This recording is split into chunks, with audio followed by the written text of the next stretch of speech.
You've been taught to believe that every thought that enters your mind belongs to you, that every fear, every worry, every memory is part of your identity.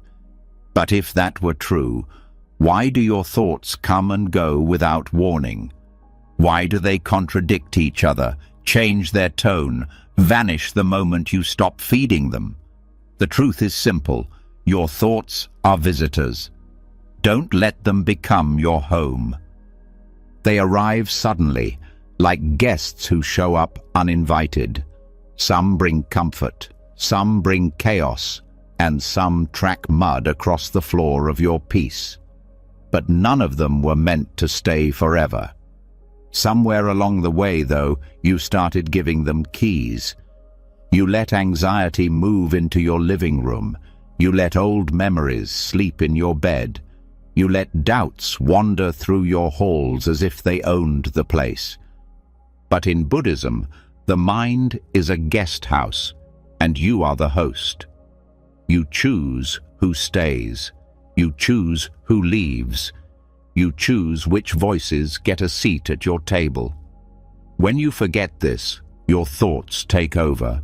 But when you remember it, everything changes. Tonight, as these words sink in, something inside you will shift. The noise will soften. The grip of overthinking will loosen. You will start to see your thoughts for what they really are. Temporary visitors passing through the space of your awareness. Not truths, not commands, not you. And when tomorrow comes, you'll feel lighter, calmer, more in control, because you'll finally understand that peace isn't found by fighting your thoughts, but by watching them come and go without letting any single one turn into a permanent resident. This isn't just another message. This is the first step toward a quieter mind, a freer self, a life where thoughts pass like clouds instead of building storms inside you. Are you ready to reclaim your inner home? Let's begin. Before we move on, something subtle is already shifting inside you. A small awareness, a quiet recognition, a sense that the thoughts you once treated as absolute truth might not be as solid as they appeared. That small shift is the doorway. And once you walk through it, the entire landscape of your inner world changes. What comes next isn't theory, isn't philosophy floating in the clouds, but a deep look at how your mind has been built over years, brick by brick, thought by thought, often without your permission. What you're about to learn will not only help you understand your inner world, it will give you the power to redesign it from the inside out. The mind is not an empty space. It is full of structure. It has rooms, hallways, locked doors, open windows, dusty corners, and places you never visit anymore because the memories stored there make your chest tighten. Thoughts don't just pass through. When repeated, they settle, they stack. They arrange themselves into patterns, forming entire wings of a psychic house you live in without realizing you built it. This inner architecture is the foundation of your emotional life. It shapes the way you interpret reality, the way you see yourself, the way you react under pressure, the way you love, the way you fear, the way you breathe. Most people never question it. They live inside their mental home as if it were designed by fate, destiny, or chance. But the truth is far more empowering. The home you live in mentally is made of choices you didn't know you were making. Thought by thought, you formed internal rooms, and now you're going to learn how to redesign them consciously. Thoughts become structure through repetition. Every idea that returns again and again begins to carve a path, like footsteps across soft ground, forming a visible trail. The mind follows what is familiar. A single negative thought might pass through without leaving much behind, but a negative thought, repeated daily, starts to become a room of its own. You walk into this room without noticing you've entered it. You sit inside it. You feel its atmosphere, its lighting, its furniture. Some rooms feel bright and open. Others feel suffocating, built from painful beliefs you never questioned. To understand how thoughts occupy psychic real estate, you first have to understand how the brain saves energy. It loves shortcuts. If you think something often enough, I'm not good enough, people can't be trusted, something bad will happen, the brain condenses it into a structure, a kind of mental habit that keeps replaying on its own. You don't choose to think it anymore. It appears automatically because the architecture is already built. These automatic thoughts are the walls you bump into whenever you try to move freely in life. They are the ceilings that make you believe you can't grow any taller. They are the narrow doorways that make you shrink yourself to fit through. Many people live inside a mental home built entirely from old fears, learned beliefs, and memories that no longer reflect who they are. They keep trying to change their feelings without changing the architecture that creates those feelings. To redesign your inner home, you must begin by noticing the patterns that have shaped it.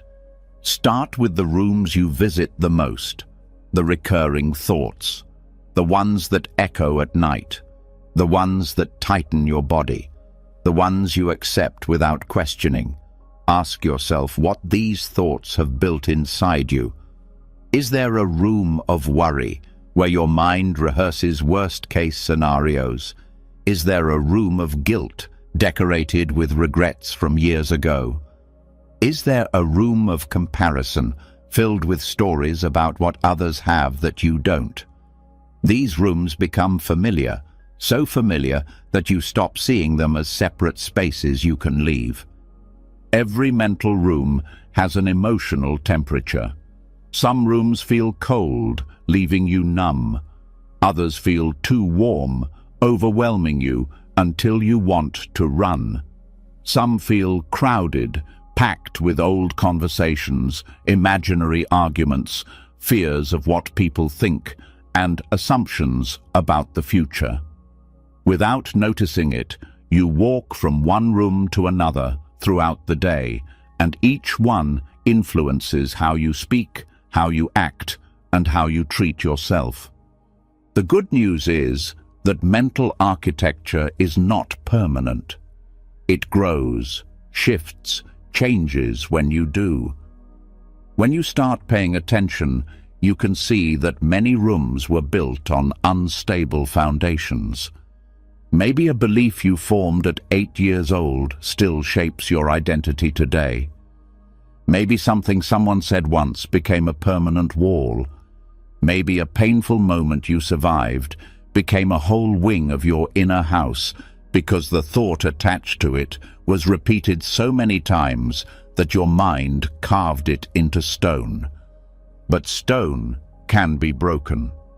Walls can be replaced. Entire floors can be rebuilt.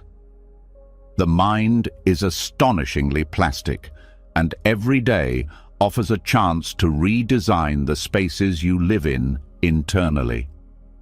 The first step is awareness. Without awareness, you wander inside the same patterns, mistaking the feeling of a room for the truth about yourself. With awareness, you finally see the architecture. You see the hallways you walk without questioning. You see the doors you keep locked. You see the windows you've covered because you were afraid of the light. When you become aware, you also begin to notice which thoughts take up the most space. Not all thoughts have equal weight. Some are loud and pushy. Some are subtle whispers that shape you quietly. Some thoughts enter politely and leave quickly, while others barge in, and make themselves comfortable in the living room of your mind. The ones that stay tend to be the ones you feed through attention, emotion, belief, or habit. They build rooms because you keep returning to them. And here's something many people never realize. Your mind doesn't build rooms based on truth. It builds them based on repetition. A false belief repeated becomes a mental structure. A fear repeated builds a chamber of echoes. A worry repeated becomes a permanent corner where your mind returns automatically. This is why two people can experience the same event but live in completely different inner homes. The architecture isn't built from reality, it's built from interpretation. Redesigning your inner home begins by learning to question those interpretations. Instead of accepting every thought as a blueprint, you start evaluating whether it deserves to become part of the structure. If a thought says, "You're not capable," you examine it instead of letting it build another wall. If a thought says, "You will fail," you check whether that's based on evidence or fear. If a thought says, "People don't care," you look at your actual relationships instead of letting the thought create a room of loneliness. This process isn't about forcing positive thoughts. That approach is like painting over mold without fixing the underlying leak. The real work is structural. It means addressing the beliefs under your daily thoughts, the root assumptions that determine the shape of your inner home. When you start questioning the foundation, you begin freeing yourself from architecture you didn't consciously choose. One powerful tool for redesigning is noticing what thoughts feel like in the body. Every thought affects the nervous system. Fear-based thoughts tighten the chest. Self-critical thoughts make the stomach heavy. Shame-based thoughts make the shoulders collapse. When you notice the body's response, you gain clues about which rooms are unhealthy. A room that makes your whole body contract is not a room you should keep living in. Another tool is the practice of mental spacing. When a recurring thought appears, instead of stepping into the room it leads to, you pause at the doorway. You observe the thought without entering fully. This act of staying at the threshold weakens the room's pull. Over time, it loses its power until eventually the structure collapses from lack of use. This is the essence of non-attachment. You stop feeding the mental architecture that causes suffering. You also begin to build new rooms intentionally. A room of patience, a room of self-respect, a room of clarity. These rooms are formed the same way the old ones were, through repeated thought, repeated practice, repeated presence. Every time you show yourself kindness instead of judgment, you add another brick.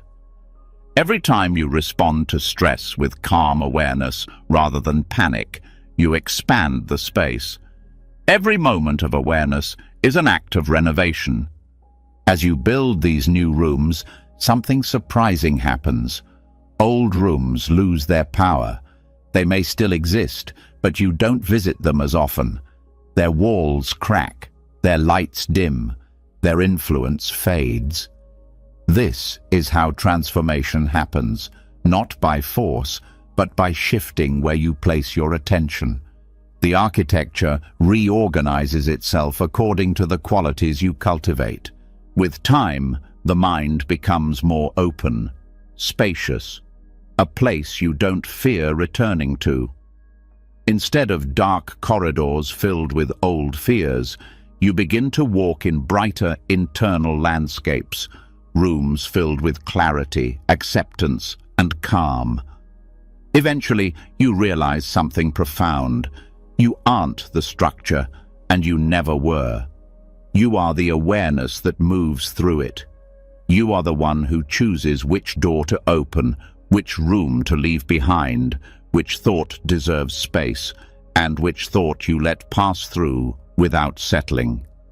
Your inner home becomes a sanctuary instead of a prison, a place where thoughts come and go freely without building walls around you, a place where you can breathe, a place where you can rest, a place that reflects who you are becoming, not who you were taught to be. And once this understanding settles, you'll feel something you may not have felt in a long time, the sense that your mind is truly yours again. Before moving forward, something important needs to settle inside you. Now that you see how thoughts shape the very structure of your inner world, a deeper question rises on its own. If repeated thoughts build the rooms you live in, then why do the most disturbing ones show up at the worst possible moments? Why do the thoughts you least want suddenly become the loudest?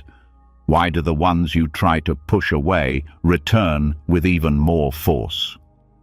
This next step takes us into a part of the mind that most people avoid but desperately need to understand. And once you grasp it, the entire relationship you have with intrusive thoughts will change completely. There is a strange truth about the mind. The thoughts you resist are the thoughts that stay. The more you push them away, the stronger they become. It feels unfair, even cruel, but this is how the human mind works.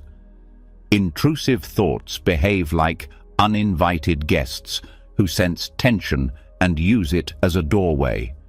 The harder you try to close the door, the more they wedge their foot into the frame. And the more you mentally shout, "Go away," the louder they get. What feels like a personal weakness is actually a predictable response built into the nervous system. Intrusive thoughts arrive when tension rises inside you. They sense resistance the way heat draws insects. When the mind detects that something is being pushed down, it reacts by bringing it back up. Not because the thought is important, not because it is true, but because the mind is wired to keep things you resist in the spotlight. Suppression signals danger, and the brain pays extra attention to anything associated with danger. It marks it as relevant, even if it is nonsense. This is why the most irrational, disturbing, or embarrassing thoughts feel so sticky. Another layer beneath this is the brain's survival instinct. The mind is constantly scanning for threats, but it cannot tell the difference between an actual danger in the world and a thought you fear inside your head. When you react with fear to an intrusive thought, the mind thinks, "This must matter. This must be a threat." So it keeps bringing it back, not to torture you, but to protect you, even though the protection is misplaced. This misunderstanding between fear and thought creates a loop that keeps intrusive ideas alive long after they should have faded. When intrusive thoughts appear, most people respond with panic. They fight. They tighten their body. They try to replace the thought with something positive. They search for reassurance. They judge themselves for thinking it. But all these reactions feed the very thing they want to eliminate. A thought cannot survive on its own. It survives through attention and emotional charge. When you resist a thought, you give it power. When you fear it, you energize it. When you try to suppress it, you rehearse it mentally. This is why resistance is fuel. Buddhism teaches something radically different from what the typical mind instinctively does. Instead of fighting the thought, you welcome it softly. Not because the thought is good, not because you agree with it, but because welcoming removes resistance. And when resistance drops, the thought loses its grip. A thought without emotional charge is just noise, a harmless flicker of mind activity. It comes, it goes, and it leaves no trace behind. The act of welcoming can feel unnatural at first. The mind assumes that if you do not fight a troubling thought, the thought will take over. But this fear is backwards. Fighting gives the thought life. Allowing gives it space to dissolve. When you let a thought exist without trying to control it, the body relaxes, the tension fades, the emotional reaction fades. And without emotional reaction, the thought cannot attach to the mind. It loses its stickiness. This shift is not about letting intrusive thoughts win. It is about refusing to fuel them. It is choosing to stay calm even when the content of a thought tries to provoke fear. It is learning to sit with discomfort without letting discomfort drive your choices. When the mind senses that you are not reacting, it stops sending the same thought again and again because it no longer sees it as important. This is why acceptance neutralizes intrusive thoughts faster than any attempt at suppression. There is a well-known psychological principle that supports this. The more you try not to think about something, the more you think about it. This is not a failure of discipline. It is how attention works. When you monitor your mind to make sure a certain thought does not appear, you are already thinking about it indirectly. The monitoring itself becomes a form of rehearsal. You are activating the very neural pathway you're trying to avoid. This is why "don't think this" always becomes "think it again." A powerful part of Buddhist wisdom is learning to interrupt this cycle not by force, but by softness. When a thought appears, you acknowledge it the way you acknowledge a bird flying across the sky. You don't chase it. You don't analyze it. You don't wonder why it showed up. You simply let it pass. You understand it as an event, not a message, a piece of mental weather, not a personal truth. As soon as you stop personalizing the thought, it loses its intensity. Intrusive thoughts often feel personal because they arise from your mind, but their content is random. The brain generates thousands of thoughts a day, many of them meaningless. The mind throws out ideas, images, memories, fears, and fragments of imagination constantly. Most of these pass unnoticed. The intrusive ones stand out only because you react to them emotionally. Without that reaction, they would dissolve like all the rest. This brings us to the paradox. The more seriously you take the thought, the more it appears. The less seriously you take it, the more it fades. This is why monks who train in mindfulness speak about thoughts as passing visitors. They come, they go, they belong to no one. They are not worth fighting. They are not worth believing. They are simply mental events with no real power. When you stop resisting, the mind becomes less reactive. You start noticing that the thoughts you once feared appear with less force. They may still surface occasionally, but they do not trigger the same physical reaction. They do not spiral. They do not multiply. They lose their emotional electricity. This is what freedom from intrusive thoughts feels like. Not the absence of thoughts, but the absence of fear toward them. One of the reasons intrusive thoughts feel overwhelming is that people link them to identity.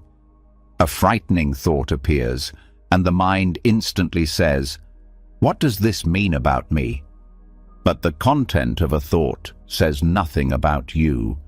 Thoughts are created by the mind, not by your character. A strange thought does not reveal your true nature. A scary thought does not reveal hidden desires. A sudden, violent, or inappropriate thought is not a sign of who you are. It is simply a byproduct of the brain's creativity and randomness. The mind is capable of generating any idea, any image, any scenario.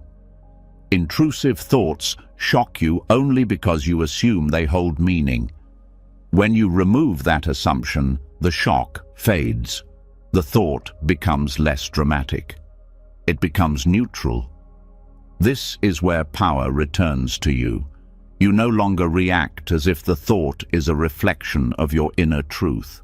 You see it as a temporary mental glitch, and once the meaning is removed, the fear dissolves.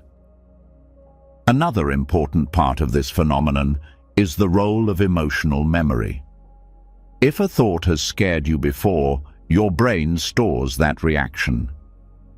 When a similar thought arises, the stored emotional memory activates automatically, making the thought feel powerful even if it isn't.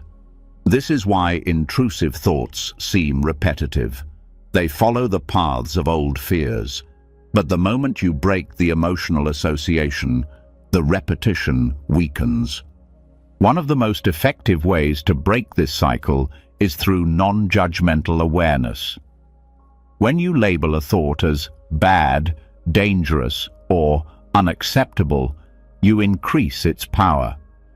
When you simply acknowledge it as a thought, the charge diminishes. The mind does not cling to what you do not label. Labels create identity. Identity creates attachment. Attachment creates suffering. Removing the label removes the chain. Breathing also plays a crucial role. Intrusive thoughts thrive in a tense body.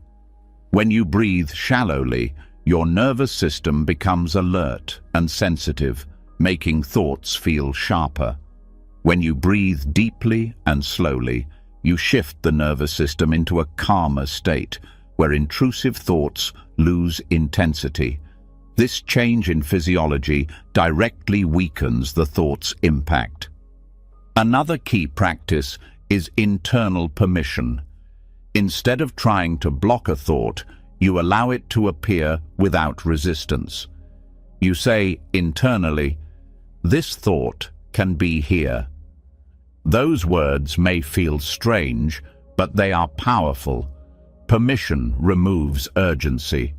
It tells the mind there is no emergency, and when the mind senses safety, intrusive thoughts lose their foundation. They cannot survive without tension. There is also strength in curiosity.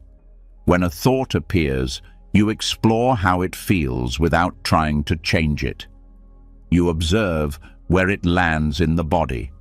You observe the sensations it triggers. You observe the speed of your breath. This gentle attention breaks the cycle of fear.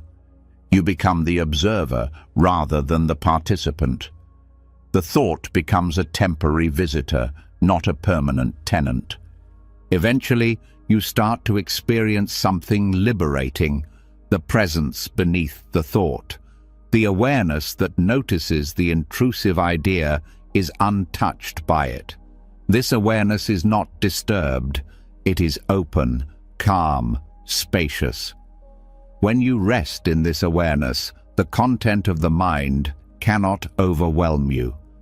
You see that thoughts pass, but awareness remains. This is one of the deepest Buddhist insights. You are the space, not the visitors. As you gain mastery over this, intrusive thoughts become less threatening. Even when they arise, you don't feel trapped. You know exactly what to do. Nothing. No fighting, no analysis, no suppression.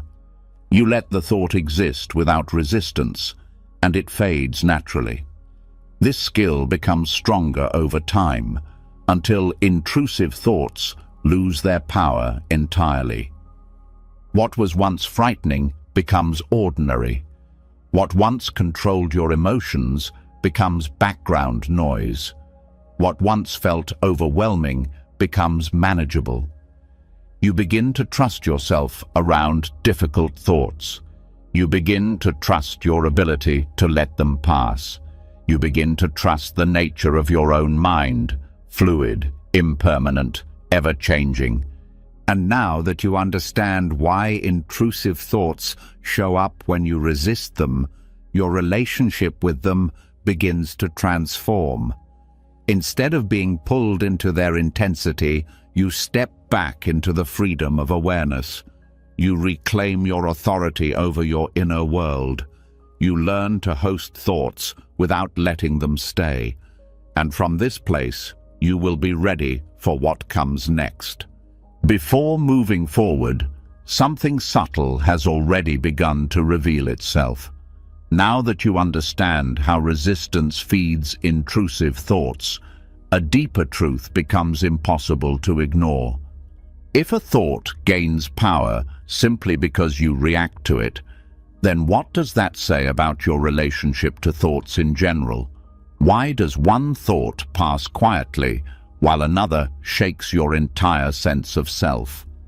Why does a random idea feel harmless one moment but threatening the next? This next step exposes one of the greatest misunderstandings people carry their entire lives: confusing temporary mental activity with identity itself. And once this confusion dissolves, an enormous amount of suffering dissolves with it. There is a vast difference between the thoughts that move through your mind and the person you actually are. But most people grow up believing the two are the same. A thought appears, and instantly the mind claims it as me, mine, my belief, my problem. Without questioning it, identity fuses with thought. This fusion is the root of emotional pain, insecurity, shame, fear, and self-doubt. When you mistake a passing mental event for a personal truth, life becomes heavy. When you finally learn to separate thought weather from identity, life becomes lighter in ways you never expected. Thoughts are like shifting conditions. They rise, change shape, intensify, weaken, break apart, and fade. Some are bright, some are stormy. Some pass so quickly they barely register. Others linger like heavy air. None of them remain permanently, yet people treat these shifting conditions as if they define the essence of who they are. If the mind produces anger, the person says, "I am angry." If the mind produces doubt, the person says, "I can't trust myself." If the mind produces insecurity, the person concludes, "Something is wrong with me." But the thought is only a condition, not a character trait. The human mind is incredibly active. It processes memory, imagination, emotion, planning, perception, and old internal habits all at once. It releases thoughts the way the heart releases beats.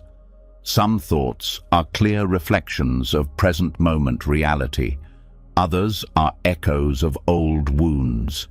Others come from fear, uncertainty, cultural conditioning, or simple mental randomness. Treating all thoughts as identity is like treating every gust of wind as a message about who you are. One of the most harmful misunderstandings is believing that negative thoughts reveal some kind of inner truth. When sadness rises, people think they are broken. When resentment arises, they think they are unkind. When fear appears, they think they are weak. But the presence of a thought does not reflect your nature. It reflects your current mental weather, and weather changes. It always changes. The only constant is the sky beneath it, the awareness that observes. Once you realize this difference, a profound shift takes place. You begin to see that you have never been defined by your thoughts. You have only been caught in them. You have never been the storms. You've only been standing under them. This understanding frees you from the need to control your thoughts because you no longer interpret them as personal attacks. When a storm crosses the sky does not panic. The sky does not argue. The sky does not fight. It simply allows the storm to pass. Awareness functions the same way. Many people suffer not because their thoughts are painful, but because they attach meaning to them. If an anxious thought passes, they treat it as a sign of failure. If a self-critical thought appears, they treat it as evidence. If an intrusive thought arises, they take it as an identity marker. This interpretation is what causes suffering, not the thought itself. A thought is just an event. The meaning is optional. Thought weather affects everyone. Even the calmest people experience fear, doubt, irritation, and insecurity. Even the wisest monks experience wandering thoughts, strange ideas, sudden memories, and emotional reactions. The difference is not the content of their thoughts, it is the relationship they have with them. They see thoughts as passing conditions, not personal definitions. They allow thoughts to come and go without attaching a story to each one, and because they do not cling to thoughts, the thoughts cannot cling to them. When someone confuses thought weather with identity, the emotional consequences can be extreme. A moment of jealousy becomes, "I am a jealous person." A moment of fear becomes, "I am weak." A moment of confusion becomes, "I can't trust myself." This self-labeling is a silent form of self-punishment. It damages confidence, creates shame, and restricts natural emotional movement. Instead of letting thoughts flow, a person locks them into identity and then wonders why they feel trapped inside themselves. Identity built from thoughts is unstable. It shifts constantly, making you feel inconsistent and unreliable. One day, you feel confident and think you've grown. The next day, a single anxious thought appears, and suddenly you feel like you're back at the beginning. But nothing has truly changed about who you are. Only the mental weather changed. The self that observes the weather remains unchanged. This is why learning to observe thoughts without merging with them is one of the most transformative skills in Buddhism. When you recognize a thought as temporary, it loses its power to define your mood. When you recognize a thought as impersonal, it loses its ability to shame you. When you recognize a thought as weather, it loses its ability to shape your identity. A helpful practice is noticing the language you use. When a thought arises, instead of saying, "I am anxious," you say, "Anxiety is present." This shift is small but powerful. It separates you from the emotion. The emotion becomes something happening within your awareness, not something that defines you. Instead of saying, "I am angry," you say, "Anger is moving through me." Instead of saying, "I am overwhelmed," you say, "Overwhelm is passing through the mind." The language naturally supports non-attachment. This distancing is not denial. It is clarity. It allows you to see the emotion without merging with it. When you stop merging, the emotion loses its intensity. When it loses intensity, it begins to move. Emotions that move do not become suffering. Emotions that get trapped through resistance or identity become suffering. Thoughts are also heavily influenced by the nervous system. When your body is tense or tired, your thought weather becomes stormier. When the nervous system is calm, thoughts become lighter and more spacious. you begin to see that thought weather says more about your current physical and emotional state than about your identity. A restless mind often reflects an overstimulated nervous system, not a broken self. A negative thought often reflects fear, not truth. A hopeless thought often reflects exhaustion, not reality. Many people blame themselves for thoughts that arise naturally from stress or emotional overload. They treat these thoughts as reflections of their character rather than reflections of their state. This creates unnecessary shame. When you begin paying attention to conditions instead of judging identity, your relationship with yourself softens. You stop assuming the worst. You stop taking thoughts personally. You start addressing the real cause, your state, your needs, your environment, your body, your memories, rather than punishing yourself for a mental ripple. Another major source of confusion comes from the stories the mind builds. A single thought rarely causes much trouble. The chain that follows does. A negative thought appears, and the mind instantly creates a story. Why it appeared, what it means, what it predicts about the future, what it says about you. The original thought was only a cloud. The story becomes a storm. Learning to see the first thought as weather prevents the storm from gathering force. Instead of collecting thoughts into identity, you allow each one to rise and fade on its own. You stop building stories around them. You stop creating emotional narratives. You stop assuming meaning where none exists. When you practice this, mental life becomes quieter. Not because thoughts disappear, but because they lose their ability to escalate. Another important aspect is learning not to personalize patterns. The mind often repeats themes, fear themes, insecurity themes, guilt themes, because these pathways are familiar. But a pattern does not define you. It reveals what the mind has practiced, and what has been practiced can be unpracticed. Repetition builds strength, but awareness rewrites patterns. Once you recognize that a pattern is a weather pattern rather than a personality flaw, you can work with it calmly. A powerful insight is understanding that awareness does not judge the weather. Awareness simply acknowledges the movement. When awareness is present, thoughts pass more freely. When awareness is absent, thoughts feel heavier, stickier, more personal. Cultivating awareness is like opening a window in a stuffy room. The air begins to flow, the heaviness lifts, the mind becomes breathable again.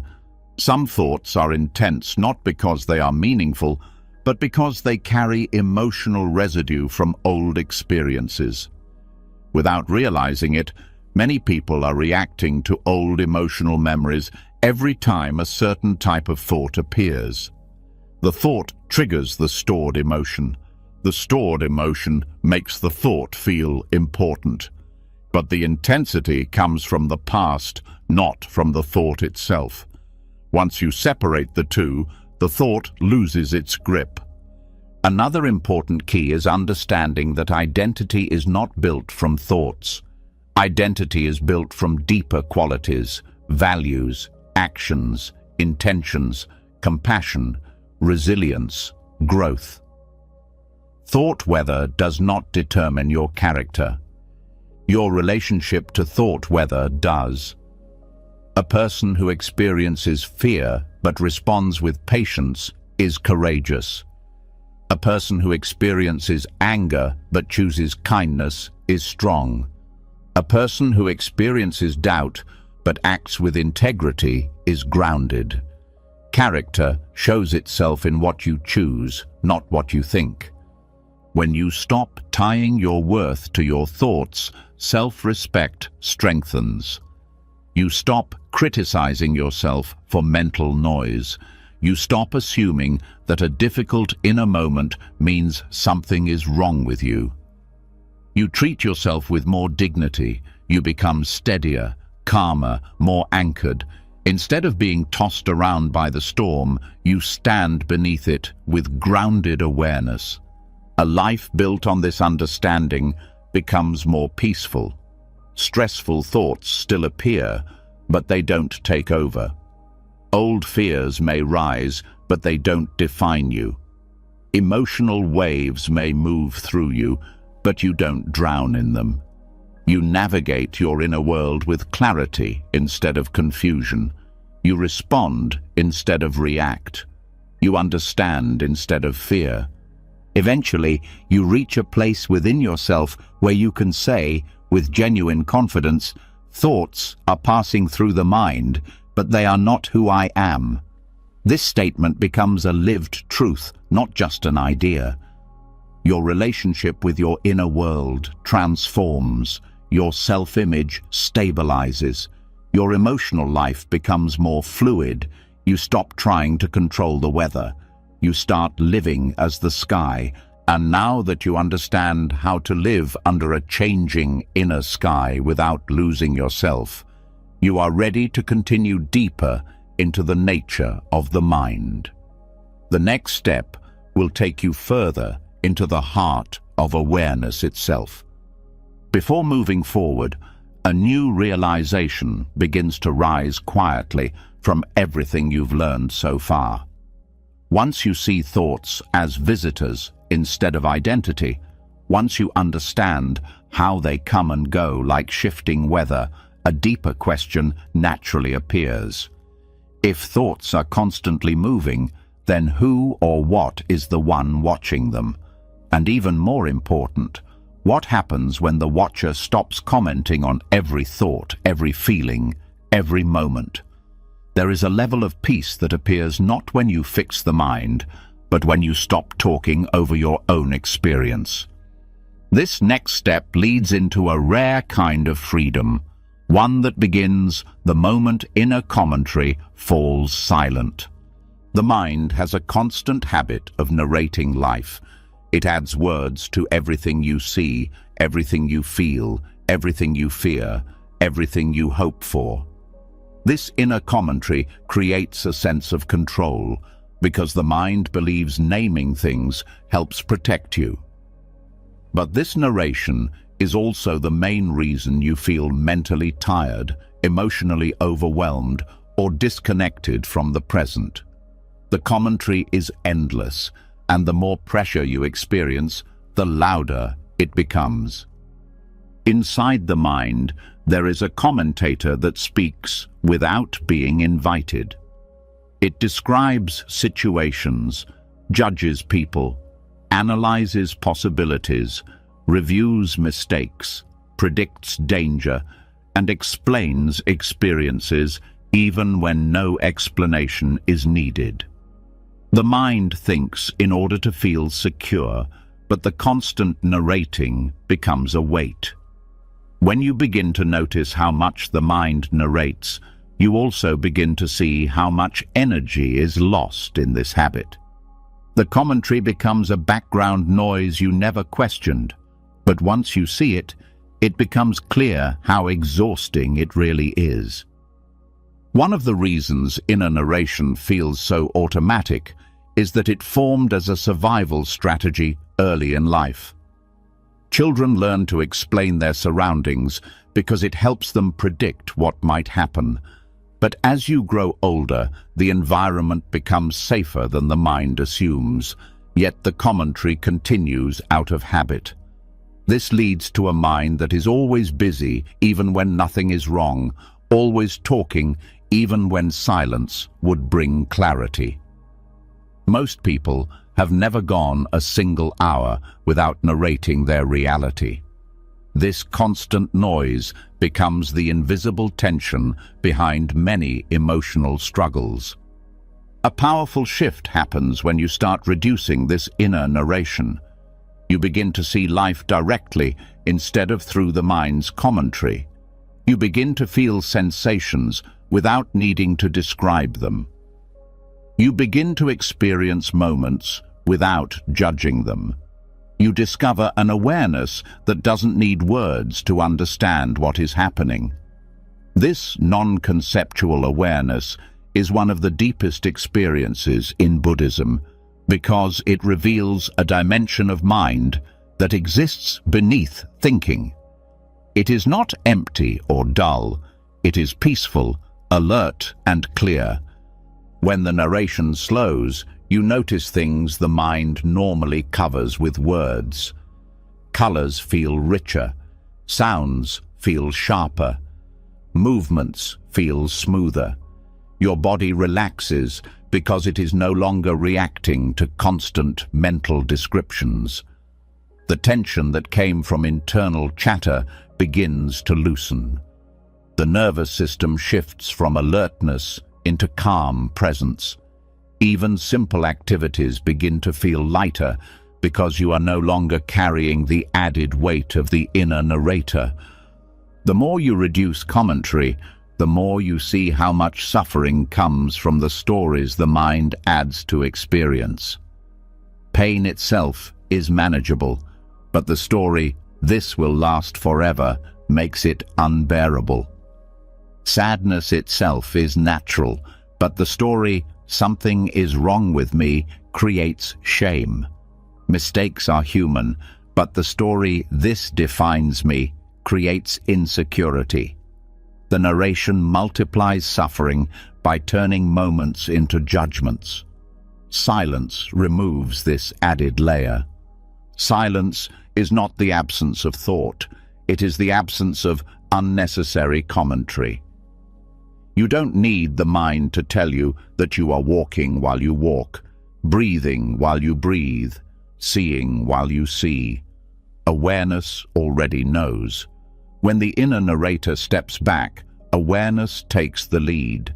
This awareness does not divide experience into good or bad. It simply recognizes what is present without adding labels. This recognition is clean, peaceful, and freeing. When narration becomes quieter, emotional regulation becomes easier. The mind often creates emotional turbulence by talking excessively about feelings. It describes fear in detail, which keeps fear alive. It reviews sadness repeatedly, which deepens sadness. It brings anger back into focus, making anger last longer. Without narration, feelings rise and fall naturally. They process faster because the mind is not feeding them with words. You begin to see that emotions only last long when the commentary keeps them active. Another important shift is the way silence reduces self-criticism.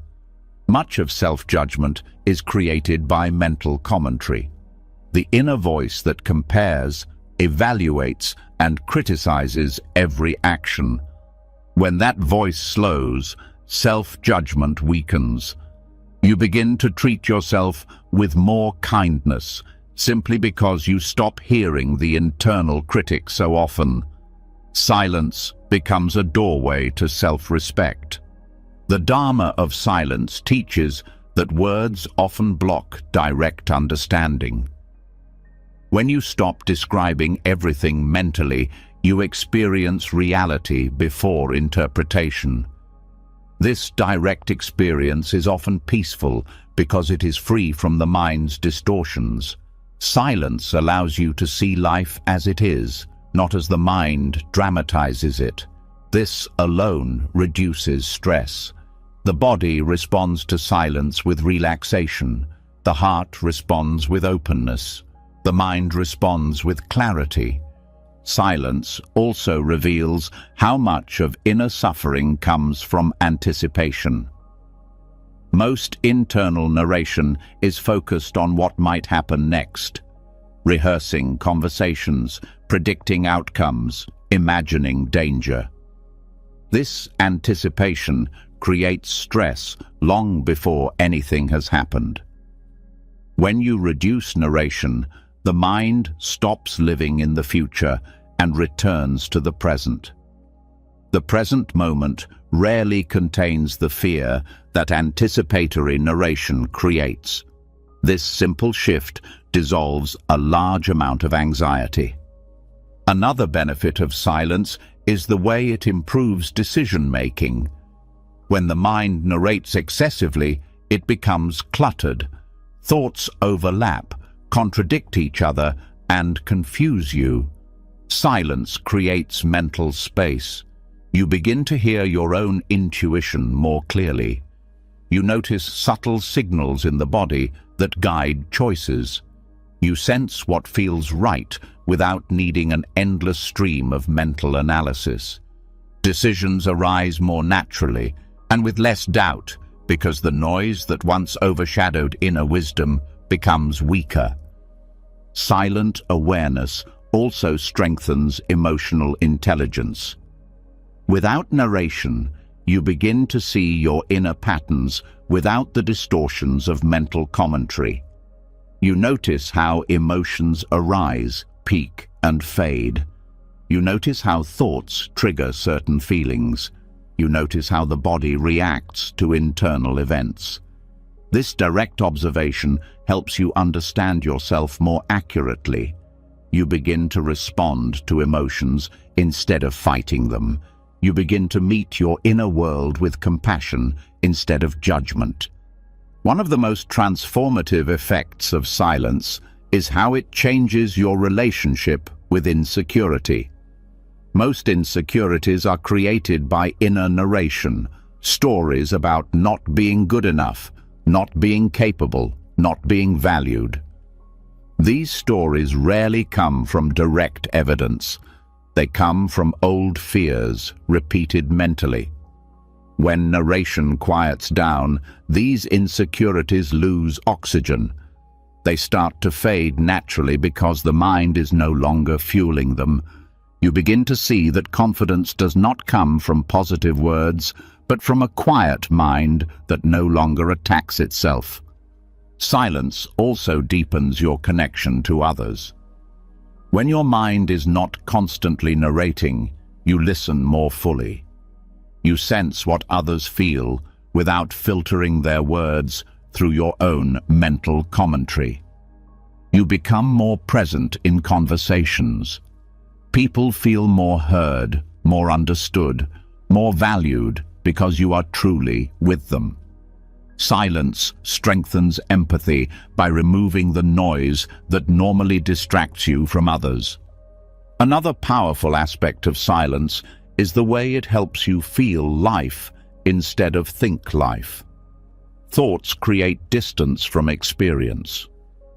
When the narrator uses words to explain everything, you end up living in descriptions instead of sensations. Silence brings you closer to reality. You feel your breath more deeply. You feel touch more sensitively. You taste food more fully. You engage with life directly instead of through the filter of mental commentary. This increases joy and reduces numbness. Silence also brings a sense of inner spaciousness. With fewer words bouncing inside the mind, awareness expands. You feel less confined by thought. You sense more internal openness. Stress does not fill the entire mental field because the silence leaves room for calmness. Thoughts become smaller compared to the vast space of awareness. This spaciousness alone reduces suffering because the mind no longer feels trapped inside itself. A surprising effect of silence is the way creativity increases. Many believe creativity comes from thinking harder, but often creative clarity appears when thinking softens. When the mind rests in silence, deeper insights rise naturally. Ideas form effortlessly. Solutions appear without force. Silence allows the subconscious to speak. This is why creative breakthroughs often occur during quiet moments, walking, showering, resting. Silence opens the channel. Another essential aspect of silence is how it helps dissolve ego. The ego is built from narration, stories about who you are, what you deserve, how others should treat you, how life should unfold. Silence weakens these stories. Without narration, the ego has nothing to hold on to. You begin to live with fewer expectations, less defensiveness, and less need for control. This reduces conflict internally and externally. People who practice silence often become more patient, more understanding, and more accepting because ego has less influence. Silence also reveals the deeper layer of consciousness, a layer that does not need thoughts to exist. This is not emptiness, but awareness. It is calm, stable, and unaffected by mental noise. When you rest in this awareness, life feels less overwhelming. You no longer feel dragged around by thoughts or emotions. You watch them arise and fade without losing your sense of center. This experience is deeply healing because it shows you a part of yourself that cannot be disturbed. As silence deepens, you begin to notice gaps between thoughts. These gaps are tiny moments of pure awareness. Over time, the gaps grow longer. You begin to rest in these gaps more often. This resting is the true essence of peace. It does not require eliminating thoughts. It simply requires not filling every moment with unnecessary narration. The silence becomes natural, not forced. It becomes something you start to prefer over mental chatter. Eventually, silence becomes a companion. It brings clarity where narration brought confusion. It brings calm where narration brought tension. It brings presence where narration brought distraction. It brings truth where narration brought assumption. You begin to trust silence more than the stories in your mind. This trust becomes the foundation of inner peace. And now that the doorway to silence has opened and you've begun to understand the power of reducing mental commentary, you are ready for the next stage of insight, a stage where even deeper layers of the mind begin to reveal themselves. Before stepping forward, something deeper begins to surface from what you've learned so far. Once the inner narration grows quieter, once the constant mental storytelling fades into the background, another layer becomes easier to sense, one that has been influencing you far longer than you realized. You may notice a heaviness that lingers even when thoughts are calm, or a tightness that remains even when the mind is peaceful. These sensations whisper a truth that many overlook. The body remembers what the mind forgets. Thoughts may fade, but their emotional traces often stay behind. And this next step takes you directly into that hidden world of stored echoes.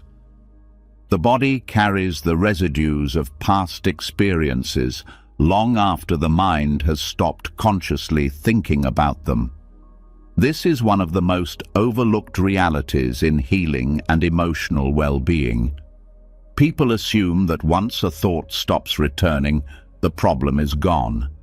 But the body tells a different story. Muscles hold tension that formed during fear. The chest tightens from old grief. The stomach clenches from long-term worry. Shoulders curl inward from years of self-protection. These reactions aren't intentional.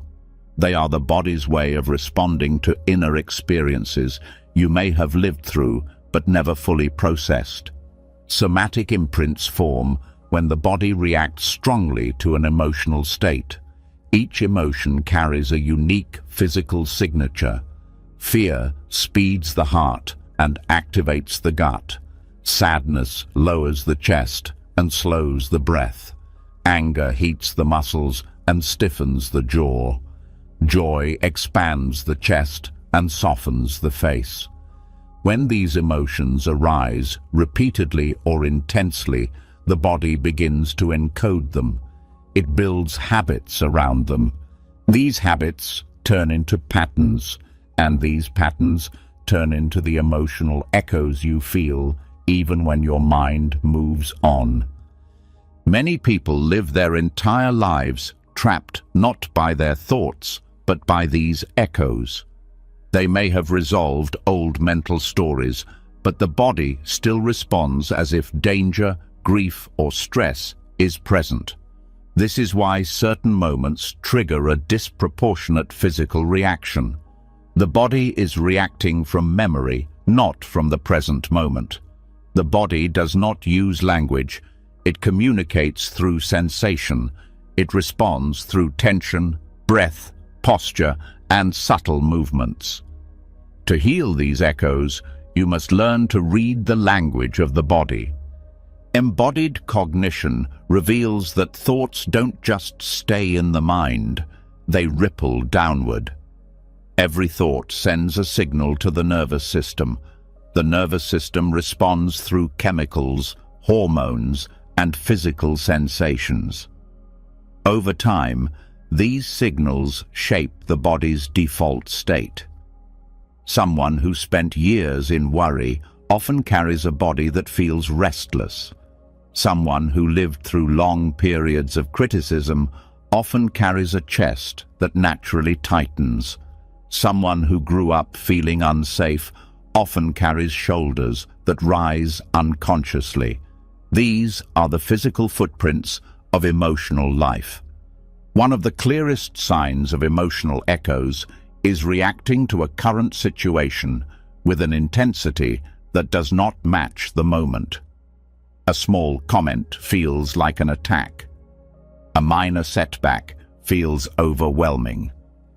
A simple mistake feels like proof of failure. These reactions are not irrational. They are rooted in old physical memories. The body responds before the mind even has time to think. This creates confusion because you may know intellectually that a situation is not threatening, yet your body reacts as if it is. The body's truth overrides the mind's logic. Mindfulness helps dissolve these echoes by bringing attention directly to the physical experience instead of the story about it. When you focus on the breath, you begin to notice subtle tightness that you previously ignored. When you pay attention to posture, you see how your body closes, protects, or braces itself. When you tune into sensations, you begin to recognize patterns you've been carrying for years. This awareness alone begins the process of release. Emotional echoes often show up as chronic tension. The jaw remains tight long after anger is gone. The stomach remains knotted long after fear has passed. The throat feels closed long after sadness faded. These tensions drain energy. They restrict breath. They influence mood. They narrow perception. Many people mistake this for personality, but it is simply the residue of experiences stored in the tissues. To dissolve emotional echoes, you must work with the body directly. The mind cannot release what the body is holding. You must feel the sensations without resisting them. This is one of the most important teachings in mindfulness. When you observe sensation without fear, judgment, or analysis, the nervous system naturally begins to unwind. The tension loses its charge because you are no longer contracting against it. The body softens when it feels safe to soften. Safety comes from awareness, not from avoidance. Breathwork is one of the most powerful methods for releasing stored echoes. Slow, deep breathing shifts the nervous system from survival mode into calm mode. When the breath softens, the body relaxes. When the body relaxes, emotional residue rises to the surface. At first, this may feel uncomfortable because the sensations are raw, but when you stay with them gently, they move through the body and dissolve. This is the body completing a process that was interrupted long ago. Movement also plays a crucial role. Many emotional echoes stay alive because the body remains stuck in the postures that formed during emotional experiences. Opening the chest, softening the belly, relaxing the throat, and grounding the feet can release emotional memories that have been held silently for years. Movement resets the physical patterns that hold emotional residue in place. It is important to understand that emotional echoes are not signs of weakness. They are signs that your body protected you during moments when you could not protect yourself. The body stepped in when the mind was overwhelmed. It braced itself because it thought it needed to. These protections were not mistakes. They were attempts to keep you safe. Healing requires acknowledging this with kindness, not shame. As you become more aware of the body's language, you begin to notice the subtle ways the mind and body influence each other. When a certain thought arises, the body reacts instantly. When the body becomes tense, certain thoughts arise more easily. It becomes clear that healing is not only mental or emotional, it is physical. You cannot change thought patterns completely until you change the body patterns that support them. Awareness of emotional echoes also reveals why letting go mentally is often not enough. People try to move on from the past through thought alone. They repeat affirmations, rational explanations, and self-encouragement. But if the body is still holding the residue, the past stays alive in physical form. This is why someone can intellectually know they are safe today, yet still feel fear from childhood. The body has not updated its information. The body is living in an old reality even when the mind has moved on. To update the body, you must introduce new experiences of safety. When you breathe slowly, you tell the body that danger has passed. When you relax your muscles intentionally, you tell the body it can release its guard. When you sit with uncomfortable sensations without resisting them, you show the nervous system that it no longer needs to react with fear. This is how the body learns that the present moment is different from the past. The body releases emotional echoes through cycles. Sensations rise, peak, and then fall. Allowing this cycle is essential. If you interrupt the cycle by tensing, resisting, or distracting yourself, the echo remains incomplete and stays stored. If you complete the cycle with mindful attention, the echo resolves. People often think healing means never feeling discomfort. But true healing means letting discomfort move through the body without stopping it. Only then can it leave. Emotional echoes also influence your relationship with others. When you carry tension in the body, you see the world through the lens of that tension. Neutral situations feel threatening. Kind people feel distant.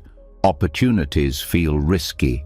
The body's past becomes the filter for the present. When you release the echoes, the world begins to look different. Not because the world changed, but because the filter became clearer. One of the most powerful aspects of dissolving emotional echoes is the way it restores emotional freedom. When the body no longer carries old residue, you respond to situations based on what is happening now, not what happened years ago. You stop reacting automatically. You stop repeating old patterns. You stop getting pulled into emotional spirals that do not belong to the present moment. This freedom is life-changing. The process requires patience. The body does not release years of stored tension in one moment. It unwinds slowly, layer by layer. Some days, the body feels light and open. Other days, it feels heavy again. This does not mean you are regressing. It means another layer is rising. The deeper the layer, the more meaningful the release. One of the most surprising parts of this process is how much self-compassion grows naturally. When you understand that the body has been carrying old pain silently for years, you begin to treat yourself with more kindness. You stop blaming yourself for emotional reactions you never chose. You stop criticizing yourself for fear that was stored before you had the tools to handle it. Compassion becomes a natural response. The body also becomes a guide.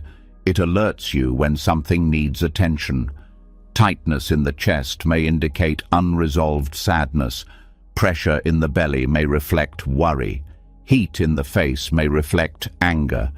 Instead of ignoring these signs, you begin listening to them. The body shows you where you need to heal. Awareness shows you how to heal. Mindfulness becomes a bridge between thought and body. By observing sensation without judgment, you create space for echoes to rise and fall naturally. This process strengthens your relationship with yourself. You become more grounded, more present, more emotionally stable. The body begins to feel like a safe place again instead of a storage unit for old pain. Over time, the emotional echoes fade. The tension loosens. The breath deepens. The body grows softer. You begin to feel lighter, not only in the mind, but in the physical sense. Stress no longer grips you as easily. Old triggers lose their intensity. New experiences enter without being filtered through old pain. The body becomes aligned with the present moment. When both the mind and body release the past, something extraordinary happens. You begin living from a place of genuine presence. You feel emotions fully, but they do not overwhelm you. You experience sensations clearly, but they do not define you. You move through the world with a sense of openness instead of armor. And now that you understand how deeply thoughts continue living in the body, you're ready to continue exploring the next doorway in your inner transformation, one that will further deepen the clarity and freedom already beginning to arise. Before moving to the next step, something important becomes clear from everything you've already uncovered. You now understand how thoughts shape the structure of your inner world, how intrusive thoughts feed on resistance, how mental weather differs from identity, and how the body carries emotional residue long after the mind has moved on. With all these insights, a new question rises naturally. If thoughts come, go, return, shift, echo, and move through both mind and body, then how do you live with them peacefully? How do you create inner space without becoming overwhelmed? And how do you set boundaries with your own mind without turning every thought into a battle? What comes next is the art of mental hospitality, a way of relating to thoughts that neither pushes them away nor clings to them. It is a balanced approach rooted in Buddhist wisdom, one that allows the mind to remain open while still maintaining inner order. This is where you learn to host your thoughts without letting them take over the whole house. The mind is naturally active. Thoughts arise on their own, shaped by memory, sensation, environment, and unconscious patterns. You cannot stop the mind from producing thoughts, just as you cannot stop the heart from beating. But the problem begins when you treat every thought as a threat or as something you must obey. This creates inner conflict. You start fighting yourself, rejecting your own mind, tightening against your own experience. That internal war becomes the root of chronic stress. Mental hospitality is about shifting this relationship.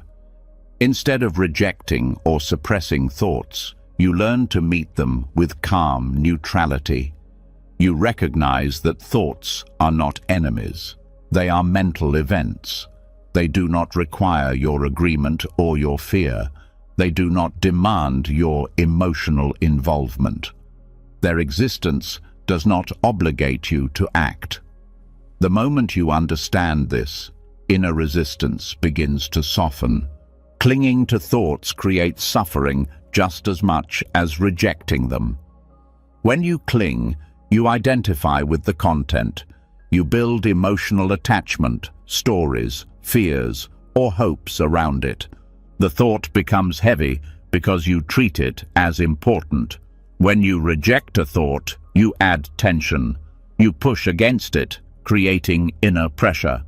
The thought becomes heavier because you treat it like a threat.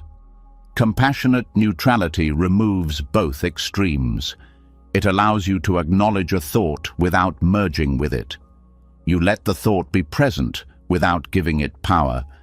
You let it move through awareness without shutting the door on it. The mind becomes a space where thoughts can pass freely without getting stuck. This approach is deeply gentle. Many people believe self-discipline means controlling their inner world through force. But force only increases tension. When you forcefully block a thought, the mind becomes defensive. When you try to force a thought to stay, the mind becomes anxious. Hospitality replaces control with wisdom. Control creates resistance. Hospitality creates openness. Neutrality does not mean passivity. It means you choose how you respond instead of reacting automatically.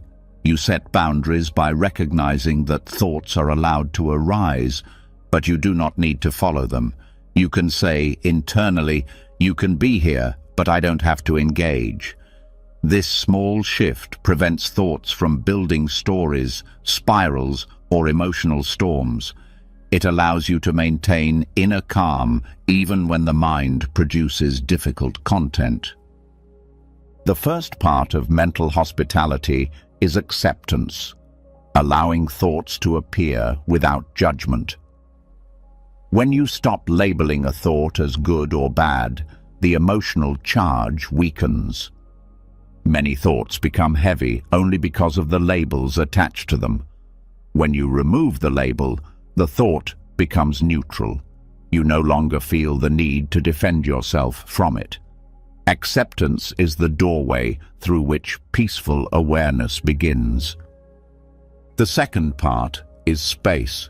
Space means you don't crowd your mind with reactions, stories, or assumptions about a thought. You allow distance between awareness and mental activity. When there is space, thoughts move more freely. They do not collide with each other or get tangled in emotional narratives. When there is space, the mind does not feel cramped or suffocated. You feel internally spacious, grounded, and still. The third part is compassion. Compassion means you treat your thoughts the way you would treat a guest who shows up unexpectedly, not with hostility, not with fear, but with gentle firmness. You acknowledge their presence. You offer them a seat without letting them take over the entire house. Compassion prevents you from attacking yourself for having certain thoughts. It prevents shame from forming. It prevents the mind from becoming a battlefield. Compassion softens everything it touches. One common misunderstanding is thinking that boundaries mean shutting the door. But inner boundaries are not walls. They are gentle guidelines. You do not have to block thoughts. You simply choose how much energy to give them. Mental hospitality is like hosting visitors in a spacious hall. Everyone enters, everyone leaves, but no one builds a permanent room without your permission. A helpful practice is noticing your immediate reaction to thoughts. The mind often reacts before you even realize it. A negative thought appears and your body tenses.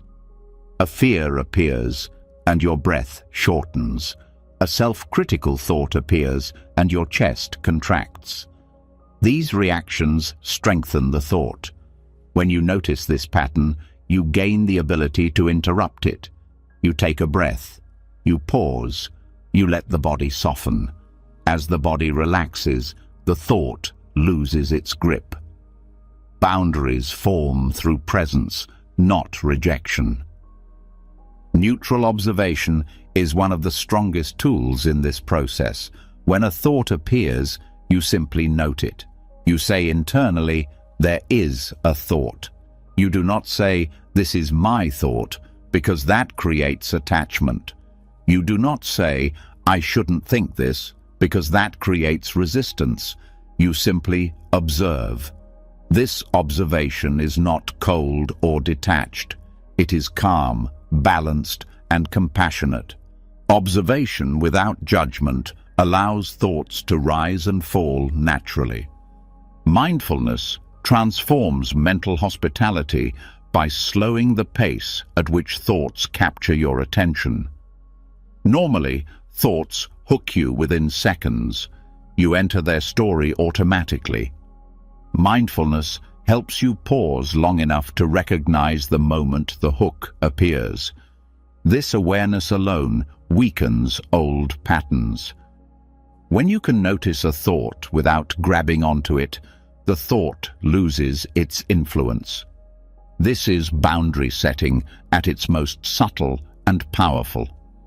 Another essential aspect is learning to host discomfort without collapsing under it.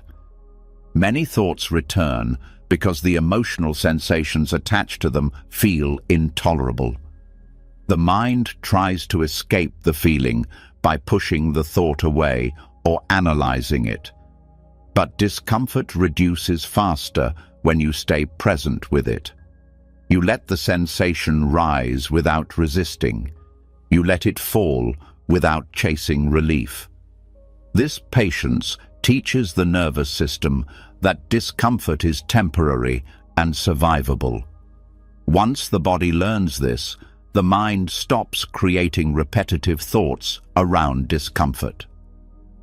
One of the deepest forms of mental hospitality is allowing thoughts to exist without needing to fix them. The mind often treats thoughts as problems. It feels responsible for solving them. But not all thoughts need solutions. Some thoughts are echoes, some are habits, some are emotional dust stirred up by old memories.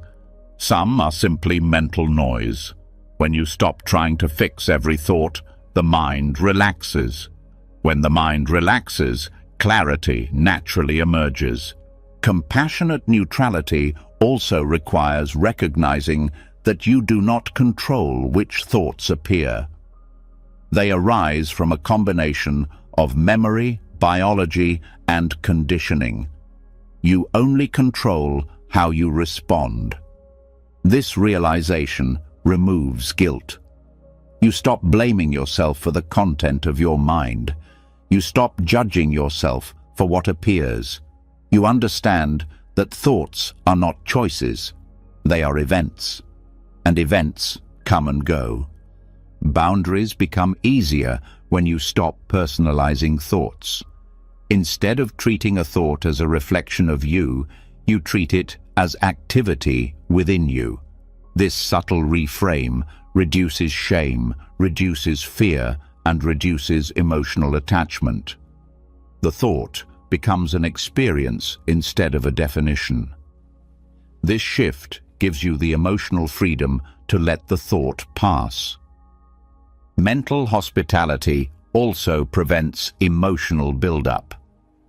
When you reject thoughts, they accumulate pressure. When you cling to thoughts, they become heavier. Saying, "Yes, you can be here," allows the mind to breathe. Thoughts pass quicker because they encounter no resistance.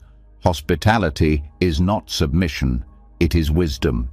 You choose not to feed the cycle that keeps thoughts alive. An essential part of setting boundaries is noticing the difference between participation and witnessing. Participation means you enter the thought and get pulled into its story. Witnessing means you stay anchored in awareness while the thought moves through the mind. When you witness, you maintain stability. When you participate, you lose center. Training the mind to witness instead of participate is one of the most liberating practices in Buddhism. Another key element is understanding that neutrality is strength, not indifference. Indifference pushes thoughts away with coldness. Neutrality allows them to exist without absorbing them. Neutrality is warm, open, patient, and kind. It is the middle path between clinging and rejection. It is balance. Compassion plays a major role because many thoughts arise from old pain. When you reject them harshly, you reject old parts of yourself. When you meet them with compassion, you soften those parts instead of wounding them further. Compassion helps integrate experiences rather than fight them. This creates deeper healing. Mental hospitality transforms relationships too. When you practice neutrality toward your own thoughts, you naturally become more patient with others. You stop reacting impulsively. You listen more deeply. You speak with more clarity. You respond with emotional maturity instead of reactivity. Inner neutrality becomes outer calm. Setting boundaries also means knowing when not to follow certain thoughts. Some thoughts lead to worry spirals. Some lead to self-criticism. Some lead to obsessive loops. Neutrality helps you see these patterns clearly. When you recognize a pattern, you choose not to engage. You let the thought pass. This is an act of inner leadership, guiding your attention rather than letting habits take control. Another useful practice is grounding attention in the body. When thoughts feel overwhelming, shifting focus to breath or physical sensation stabilizes awareness. The body anchors you in the present. Thoughts lose their intensity when you return to sensation. Boundaries become easier because the mind is no longer the only place you live. Mental hospitality also reduces fear of the mind. When you learn to welcome thoughts gently, the mind becomes less threatening. You stop fearing your inner world. You stop fearing difficult thoughts. You stop fearing discomfort. This inner courage allows you to experience life with more confidence. You no longer need to hide from your own mind. Over time, mental hospitality becomes a natural way of being. The mind feels less chaotic because you stopped turning every thought into a conflict. The inner world feels more peaceful because you allow thoughts to pass freely. Emotional stability increases because you stop reacting to every mental event. You become more grounded, centered, and aware. Through this practice, you discover that peace is not the absence of thought. Peace is the absence of resistance. It is the presence of gentle boundaries that allow you to be with your mind without being controlled by it. You realize that your inner home can hold thoughts without inviting chaos. You realize that neutrality is a form of strength. You realize that compassionate awareness gives you freedom no amount of control ever could. And now, With this understanding of mental hospitality rooted within you, you are ready to step into the next part of this journey, one that reveals how thoughts shape destiny itself and how shifting your inner patterns changes the course of your entire life. Before moving forward, the pieces of understanding you've gathered so far begin to form a much clearer picture. You've seen how thoughts shape inner space, how resistance intensifies intrusive ideas, how identity gets tangled with passing mental weather, how the body stores emotional residue long after the mind has moved on, and how compassionate neutrality softens the entire inner world. With all of that in place, something deeper becomes undeniable. Your mind is not only shaping your present, it is shaping who you are becoming. This realization carries weight. It carries responsibility. It carries a quiet sense of power. Because once you truly see that thoughts influence actions, emotions, habits, and character, you start to understand something profound. Repeated thinking is not just a mental habit, it is a karmic force. This is where the next step begins. Cognitive karma is the process through which the patterns of your mind gradually become the patterns of your life. It is not mystical or abstract. It is a clear psychological and spiritual principle reflected in both ancient teachings and modern science.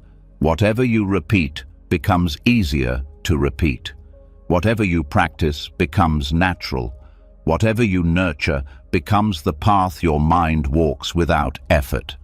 Karma means action, but in Buddhism it includes mental action. Thoughts are not harmless background noise, they are seeds. Each repetition strengthens their roots. A thought repeated becomes a tendency becomes a habit becomes a behavior becomes a pattern becomes character, and character becomes destiny. This chain forms slowly, almost invisibly. You don't notice a single thought shaping you, but you notice the accumulated weight of thousands. A repeated idea becomes a familiar path. A familiar path becomes an automatic reaction. This is why cognitive karma matters, because your mind is designing your future even when you aren't paying attention. The brain is molded by repetition. Neural pathways grow stronger with use and weaker with neglect. Every time you think a certain way, you strengthen a pathway. If you repeatedly think with fear, fear becomes easier.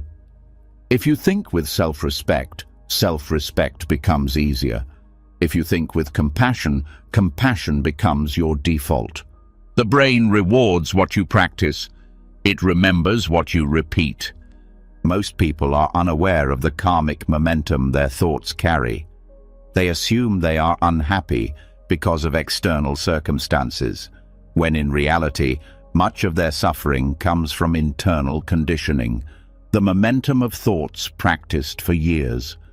Anxiety, anger, self-criticism, doubt, hopelessness, and overthinking often come from repeated mental loops that became familiar. These loops start to feel like just who I am. But they are not identity, they are habits, and habits can be unlearned. Your mind has been rehearsing certain thoughts for decades. Some serve your growth, some quietly sabotage you. When you understand cognitive karma, you stop blaming yourself for the state of your mind. You begin to see that you were shaped by repetition, not by failure, and this understanding frees you. If repetition shaped you, repetition can reshape you. A clear example of cognitive karma is insecurity. One insecure thought means nothing, but insecurity practiced daily becomes identity. Identity becomes behavior. Behavior creates outcomes that reinforce insecurity. The cycle becomes self-perpetuating. The same happens with anger or fear. A single burst of anger is natural, but anger repeated becomes temperament. Temperament influences choices. Choices influence relationships, and relationships influence destiny. Your thoughts also build your worldview. Repeated negative thinking makes the world look threatening. Repeated worry makes the future look dark. Repeated doubt makes you underestimate your capabilities. These thoughts then influence your decisions. You take fewer risks, you avoid opportunities, you shrink your life. The shrinking then reinforces the thoughts. This is cognitive karma in motion. But karma is not punishment. Karma is pattern, and patterns can be rewritten. You begin by interrupting the loop. Awareness is the first step. You cannot change a pattern you cannot see. Awareness shows you the repeated loops running automatically, the familiar fears, the recurring narratives, the repetitive self-judgments, the doubts that echo from the past. Seeing them loosens their hold. Then comes choice. Awareness alone is not enough. You must choose differently. When a familiar negative thought appears, you choose not to feed it. You choose not to follow its story. You choose not to let it grow. Instead, you respond in a new way, calmly, gently, firmly. This creates a new pathway, and each time you choose the new path, it grows stronger. Slowly, repetition becomes your ally rather than your enemy. Cognitive karma explains why small habits matter so deeply. A single moment of mindfulness may seem insignificant, but repeated daily, it creates a new identity. A single breath before reacting may seem small, but practiced consistently, it transforms relationships.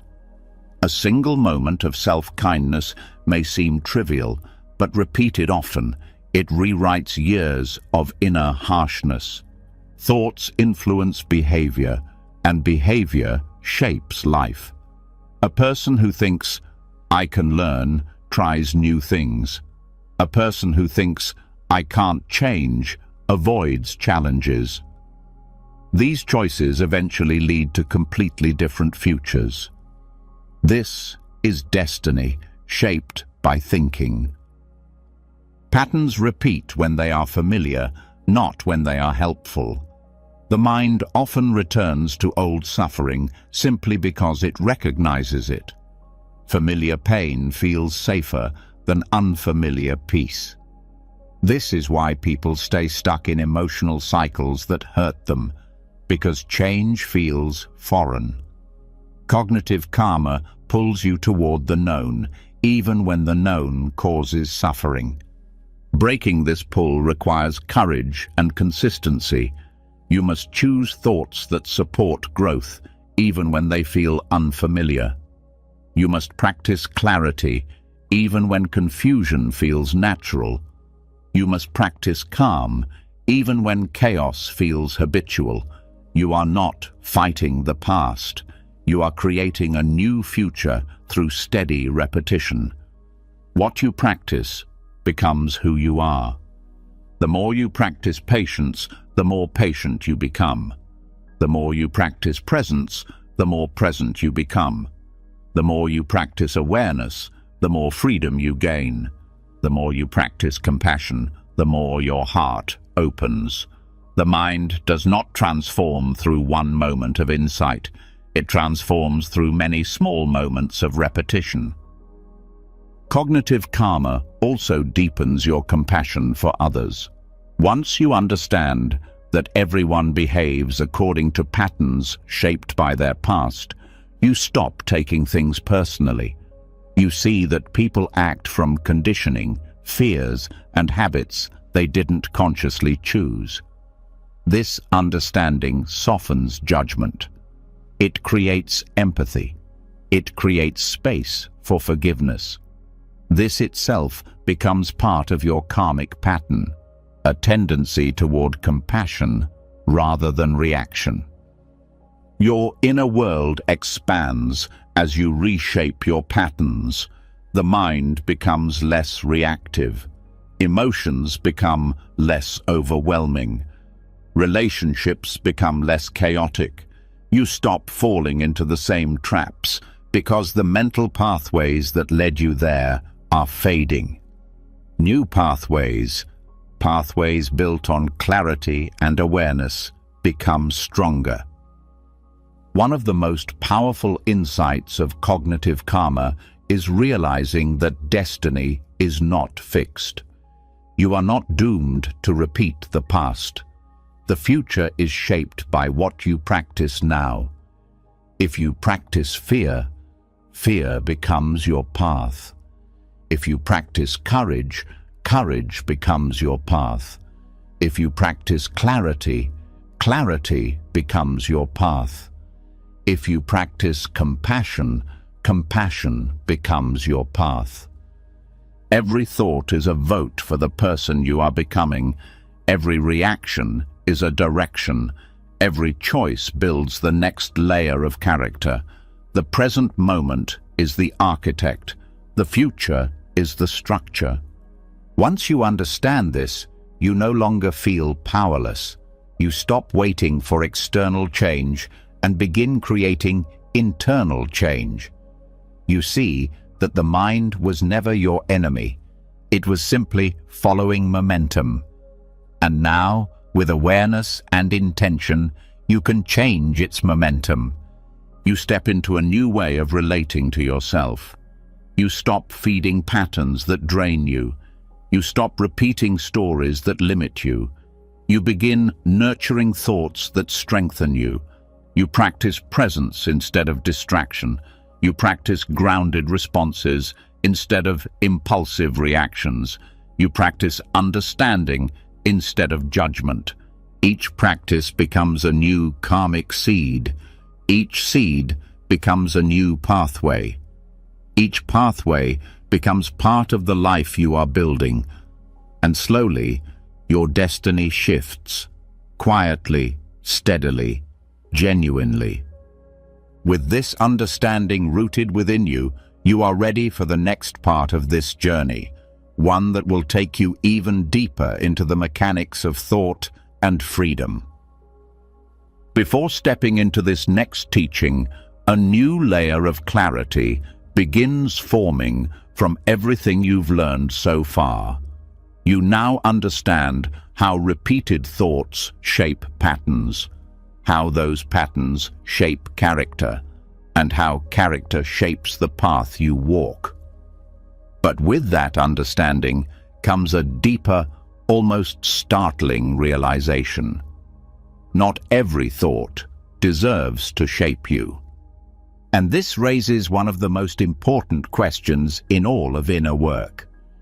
If thoughts arise automatically, how much control do you actually have? This is where a rare teaching enters the path, one that dissolves guilt, removes shame, and gives you back your power in a way most people never experience. The teaching is simple. The first thought isn't the problem. What you do next is what shapes your destiny. When you begin to understand this, the entire relationship you have with your mind changes. Most people spend their lives punishing themselves for the thoughts that pop up automatically. They assume a disturbing thought means something about them. They assume a judgmental thought defines their character. They assume a fearful thought means they lack strength. These assumptions create shame, anxiety, and self-doubt.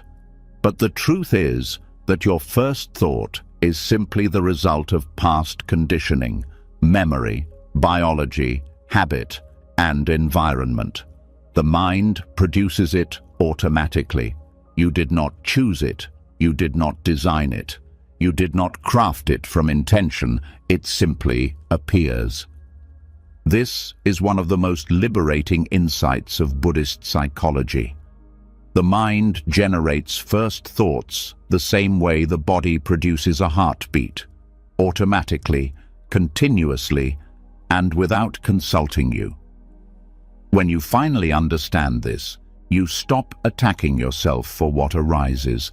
You stop assuming the first thought reveals who you are.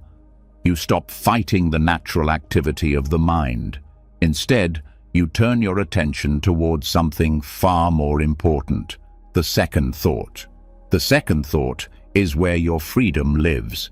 The second thought is the moment you choose how to relate to what the mind produced. The moment you decide how to interpret it. The moment you decide whether to believe it, question it, observe it, or let it pass. The second thought is not automatic. It is conscious. It is intentional. It is your opportunity to shape your pattern rather than be shaped by it. Most suffering does not come from the first thought. It comes from the chain that follows. A negative thought becomes a story. The story becomes a spiral. The spiral becomes fear. The fear becomes avoidance. The avoidance becomes a habit, and the habit becomes your reality. But that entire chain grows only when you automatically follow the first thought with another identical one. When the second thought repeats the first, the pattern strengthens. When you interrupt the chain by choosing a different second thought, the pattern weakens. This is how liberation begins, not by controlling the first thought, but by mastering the second. The mind has been conditioned for decades. Every experience shaped the way it reacts. Childhood shaped it, trauma shaped it, society shaped it, culture shaped it, family shaped it, stress shaped it. Because of this, the first thought will often reflect old conditioning. If you grew up around fear, the first thought may be cautious. If you grew up around criticism, the first thought may be self-judging. If you experienced rejection, the first thought may be defensive. But none of these reveal your true nature. They reveal your history. The second thought reveals who you are becoming. When the first thought is fearful, the second thought can be calm. When the first thought is judgmental, the second thought can be understanding. When the first thought is harsh, the second thought can be gentle. When the first thought is anxious, the second thought can be grounding. The second thought is where wisdom enters. It is the moment where awareness steps in and says, "This thought arose from old conditioning, but I don't need to reinforce that conditioning anymore." This understanding removes the pressure to have a perfect mind. It removes the unrealistic expectation that spiritual growth means never having difficult thoughts. It removes the shame that people feel when their mind produces something unpleasant. Growth does not mean eliminating the first thought. Growth means changing your relationship to it.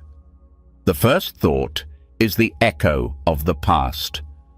The second thought is the doorway to the future. When you master the second thought, you become the author of your internal world. The automatic patterns no longer control you. You stop reinforcing outdated beliefs. You stop feeding emotional loops. You stop repeating old pain. You stop strengthening patterns that no longer serve you. The second thought becomes a steering wheel, guiding the direction of your attention and your life. What makes this teaching so powerful is that it gives you immediate access to change. You don't need to wait until your mind becomes peaceful. You don't need to wait until fear disappears. You don't need to wait until doubt dissolves. You can act differently right now. You can choose your second thought right now. This is why this teaching is liberating. It empowers you instantly. Another part of this teaching is recognizing that the first thought often comes from instinct. Instinct is fast. It reacts before awareness arrives. It is shaped by survival, habit, and old memory. But instinct is not always helpful in modern life. The mind may detect danger in situations that are not dangerous. It may react defensively when safety is present. It may assume rejection when acceptance is available. The second thought corrects instinct. It replaces automatic reactions with conscious responses. This shift changes emotional patterns over time. When you consistently choose a wiser second thought, the first thought eventually begins to change too.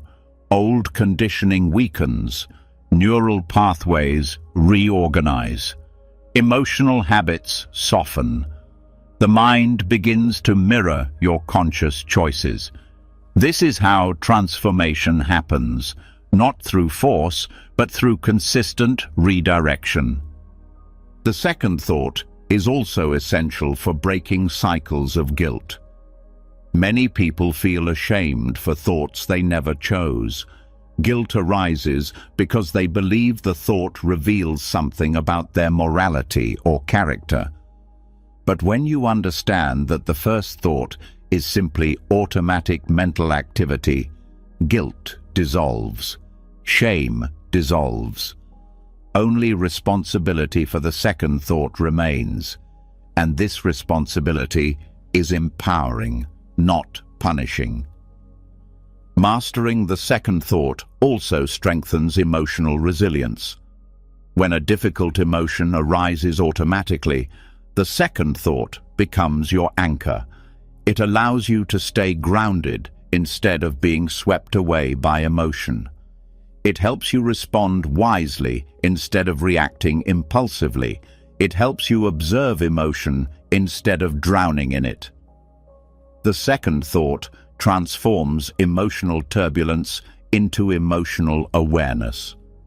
Another important aspect of this teaching is learning not to believe every first thought. Many first thoughts are interpretations rather than facts. They are assumptions rather than truth. They are guesses the mind makes based on past patterns. When the second thought steps in, you can question the assumption. You can check the interpretation. You can examine the truthfulness of the thought. This prevents misunderstandings, unnecessary fear, and distorted perception. The second thought also teaches patience. You learn to pause, to take a breath before reacting, to sit with the first thought without immediately following it. This pause is powerful. The pause is the space where awareness grows. The pause is where old patterns break. The pause is where clarity enters. Without the pause, the first thought controls everything. With the pause, the second thought becomes possible. Over time, the second thought becomes an internal habit. It becomes a natural response. The moment a thought arises, awareness follows. The moment emotion surfaces, wisdom follows. The moment judgment appears, compassion follows. This begins to feel effortless. The second thought becomes part of your character. It becomes part of your karmic stream. It becomes the new force shaping your destiny. Understanding this teaching also reduces inner conflict. You stop fighting the mind for having thoughts. You stop fearing your own mental activity. You stop treating every thought like a danger. Instead, You treat thoughts as visitors. The first thought arrives on its own. The second thought determines whether it has any power. You stop being afraid of your mind when you realize you do not need to control the appearance of thoughts, only your relationship with them. The second thought builds self-trust. Each time you choose a grounding, wise, compassionate response, you strengthen your ability to guide your inner world.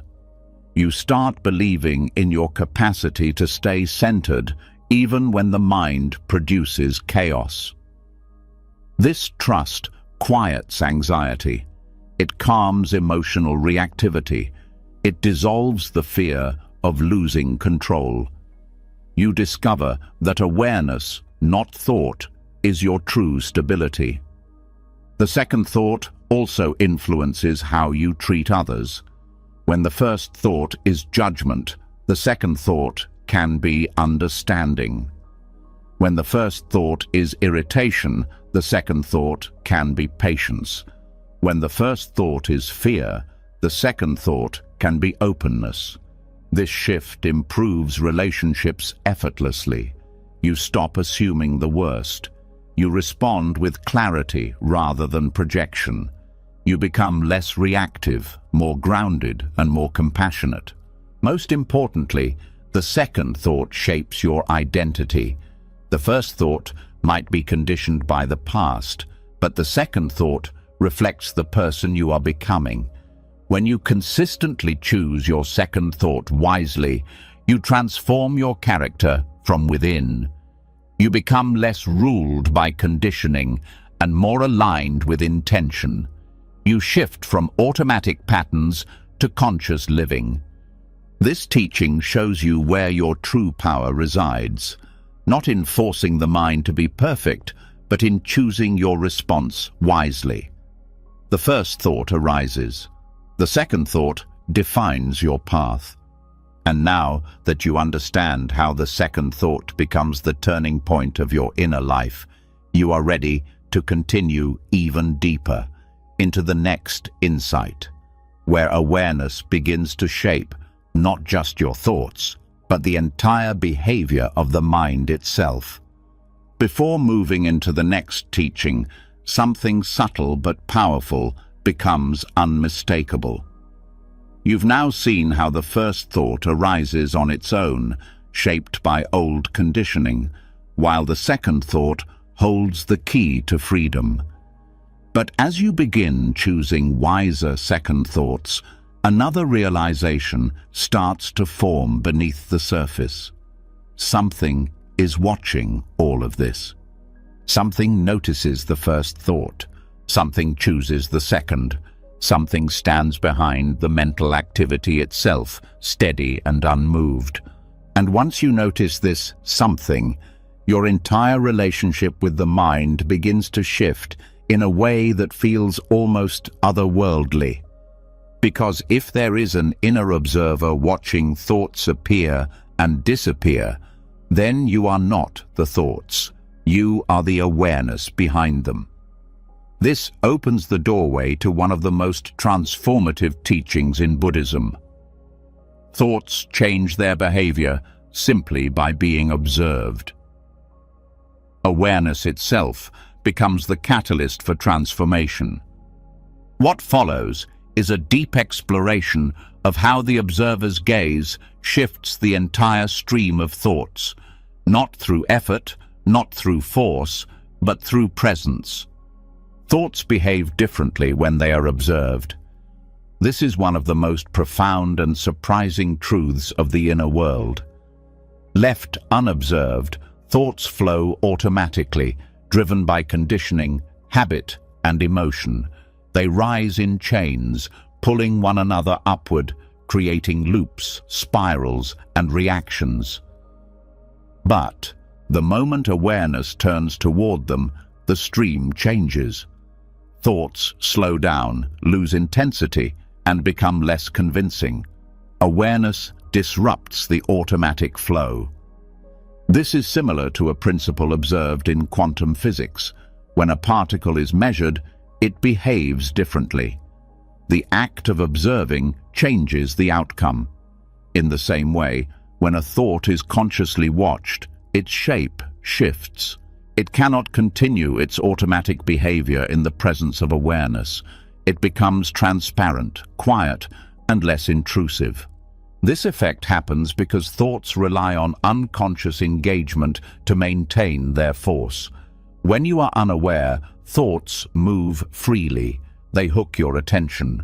They grow stronger. They create emotional reactions without your permission. Awareness breaks this process. Awareness creates distance between thought and identity. Thought loses its grip. The observer's gaze introduces separation, an inner gap between you and the mind. This gap is not empty. It is spacious, calm, and clear. Within this space, thoughts lose their power to dictate your emotions. They no longer feel like commands. They no longer feel like truths. They begin to appear as simple mental events. This simple shift is the beginning of mastery. Observation also reveals that thoughts are far more fleeting than they appear.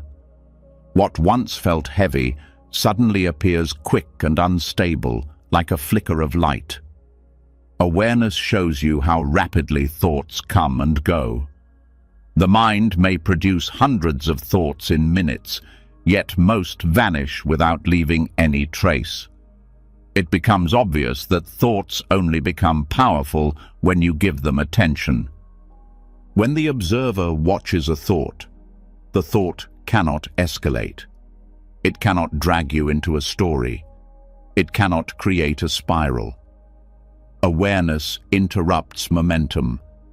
It dissolves emotional charge. Most of the suffering created by thoughts relies on unbroken momentum, the chain reaction from one idea to the next. Observation breaks this chain. A watched thought loses energy. This is why awareness is one of the most powerful tools for inner transformation. You do not need to change the content of thoughts. You do not need to fight them. You do not need to suppress them. You simply watch. Watching turns the mind transparent. The transparency dissolves the illusion of solidity. As you observe thoughts more often, you begin noticing patterns you never saw before. You may see that your mind repeats certain fears out of habit. You may see that certain thoughts only arise when you feel certain bodily sensations. You may see that some thoughts belong to childhood memories rather than the present moment. You may see that the mind produces thoughts that contradict each other within minutes. Observation exposes the mind's inconsistencies. This exposure weakens identification.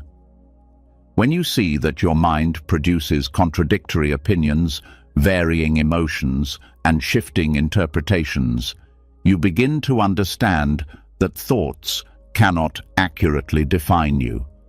They are too unstable, too inconsistent, too reactive. This understanding reduces attachment to thoughts.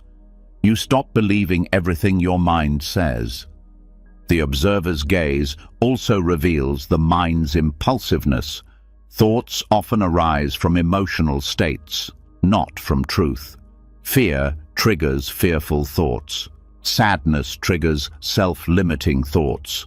Anger triggers reactive thoughts. Excitement triggers overly optimistic thoughts. When you watch the rise and fall of thoughts, you begin to see how emotions influence them. This clarity weakens automatic emotional reactivity. Awareness slows thought speed. When you observe the mind closely, the stream becomes less chaotic. There are more pauses between thoughts. The space between them becomes noticeable. These pauses are important. They allow you to breathe, process, and choose response. The pauses are where freedom grows. Another important effect of the observer's gaze is that it exposes the difference between thought content and emotional tone. Many people confuse the two. They think the thought created the emotion, when often the emotion was already present, and the thought simply attached itself to it. Observation separates the two. You begin to see that many thoughts are just mental shadows of emotional states. When you see this clearly, you stop believing the thought and start addressing the emotion instead. The observer's gaze also teaches you how to remain steady in the presence of discomfort. Normally, uncomfortable thoughts trigger an urge to escape. Observation trains you to stay with experience without running. This builds resilience. You learn to endure emotional storms without collapsing into them. Awareness becomes an anchor. As you observe, you also begin noticing that some thoughts come with physical sensations. Fear may tighten the chest. Sadness may sink in the stomach. Anxiety may rise in the throat. Observation shows you the connection between thought, emotion, and body. This understanding allows you to respond holistically.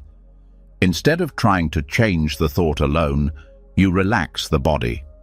When the body softens, the thought loses power. Observation transforms the way you speak to yourself. You begin hearing your internal dialogue clearly. You notice how the mind criticizes, doubts, compares, or fears. This clarity helps you intervene. You start redirecting harsh self-talk into supportive awareness. Over time, the mind becomes gentler because the observer refuses to feed cruelty. Observation also reveals your inner narratives, the stories your mind repeats about who you are, what you deserve, and what you're capable of. These narratives shape your self-image. When you observe them without identifying with them, they begin to lose influence. You start to see them as old programs rather than truths. Once you see that a narrative is just a thought pattern, you gain the power to rewrite it. One of the most transformative aspects of the observer's gaze is how it changes your relationship to intrusive thoughts. When you observe an intrusive thought calmly, it cannot grow. It cannot pull you into fear. It cannot convince you that it means something about you. The observer sees that the thought is just an event. This neutralization dissolves its intensity. Over time, intrusive thoughts become less frequent because they no longer receive emotional fuel. Observation also reveals which thoughts are useful and which are unnecessary. Useful thoughts help you solve problems, plan, or understand. Unnecessary thoughts repeat without purpose, drain energy, and create worry. Observation helps you differentiate between the two. When you learn to recognize an unhelpful thought immediately, you save yourself from hours of mental noise. This increases clarity. Another important discovery is that the mind becomes more peaceful simply because you are watching it. Awareness discourages the mind's chaotic tendencies. The mind becomes more orderly. Thoughts feel less urgent. Emotional spikes become shorter. The overall mental environment becomes calmer. Observation also teaches you that the mind does not need your interference. Thoughts appear and disappear naturally when you stop meddling. Many people believe they must forcefully manage the mind. But when you observe without interfering, the mind begins organizing itself. Thoughts resolve. Emotions settle. Clarity returns. Non-interference is often more effective than control. The observer's gaze shows you that awareness is not the same as attention. Attention focuses on objects, thoughts, sensations, sounds. Awareness holds everything without focusing tightly on anything. Awareness is spacious. It allows thoughts to come and go freely. This spaciousness weakens attachment. As you practice observing, awareness becomes your home. Thought becomes the visitor. The roles reverse. Before, you felt like the mind was your master. Now, you become the witness.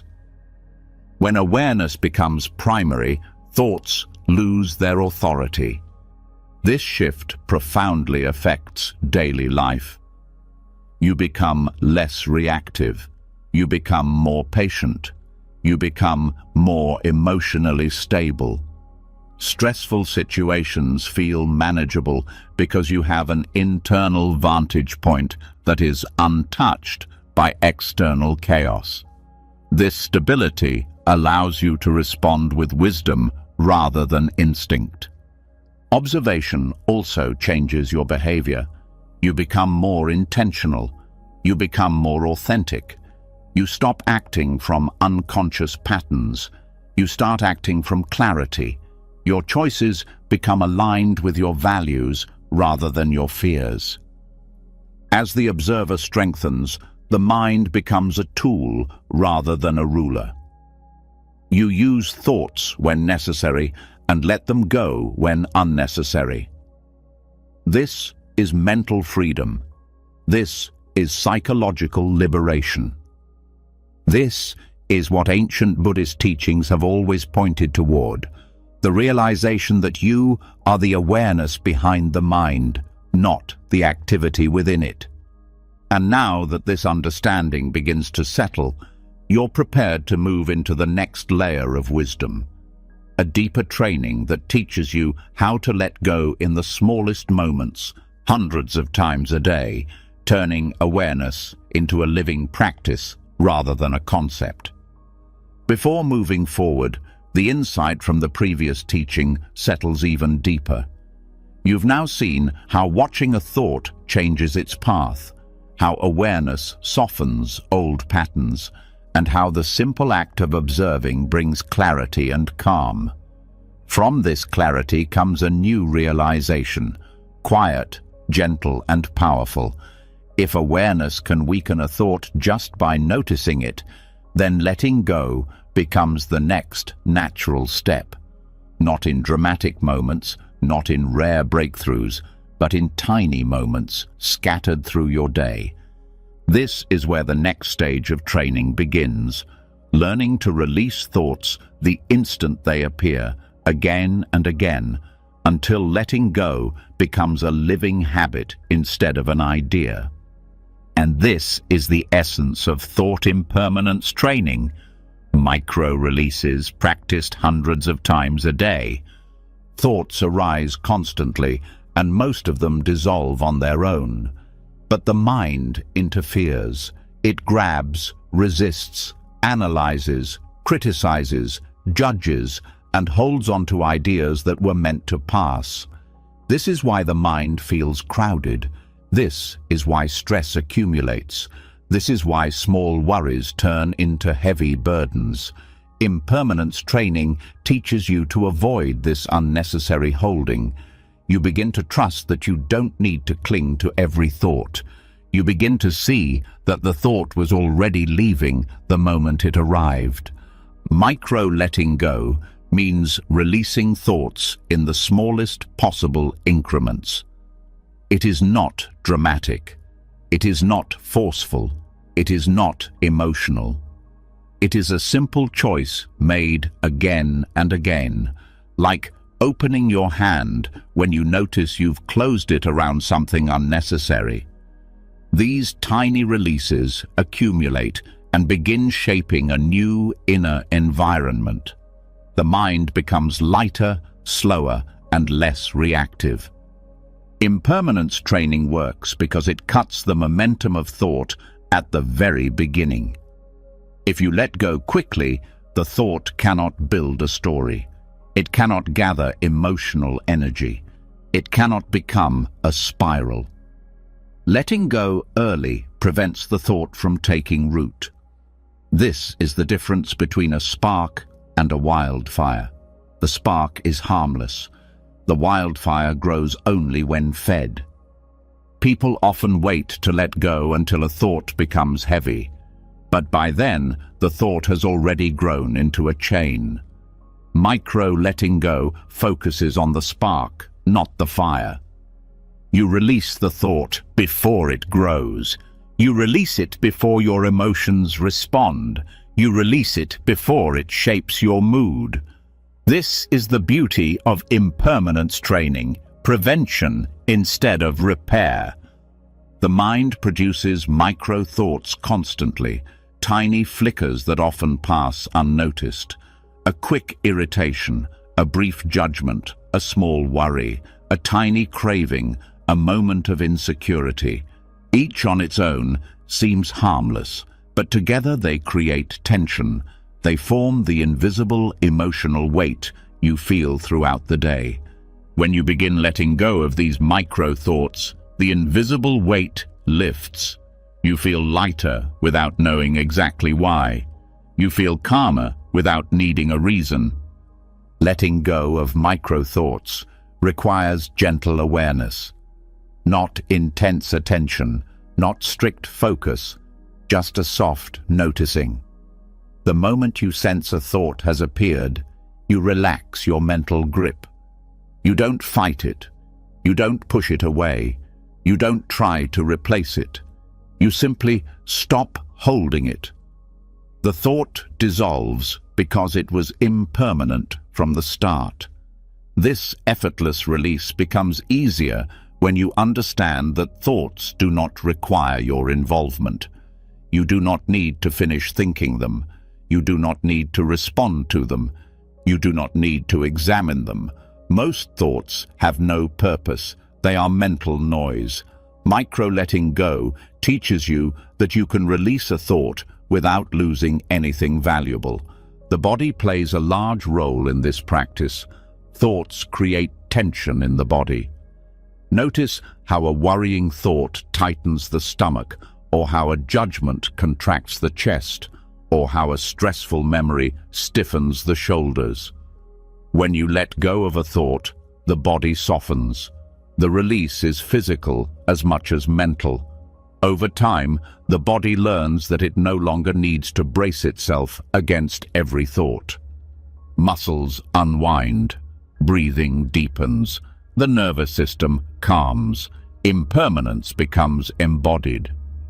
Repeating this process dozens, then hundreds of times a day builds a new kind of mind.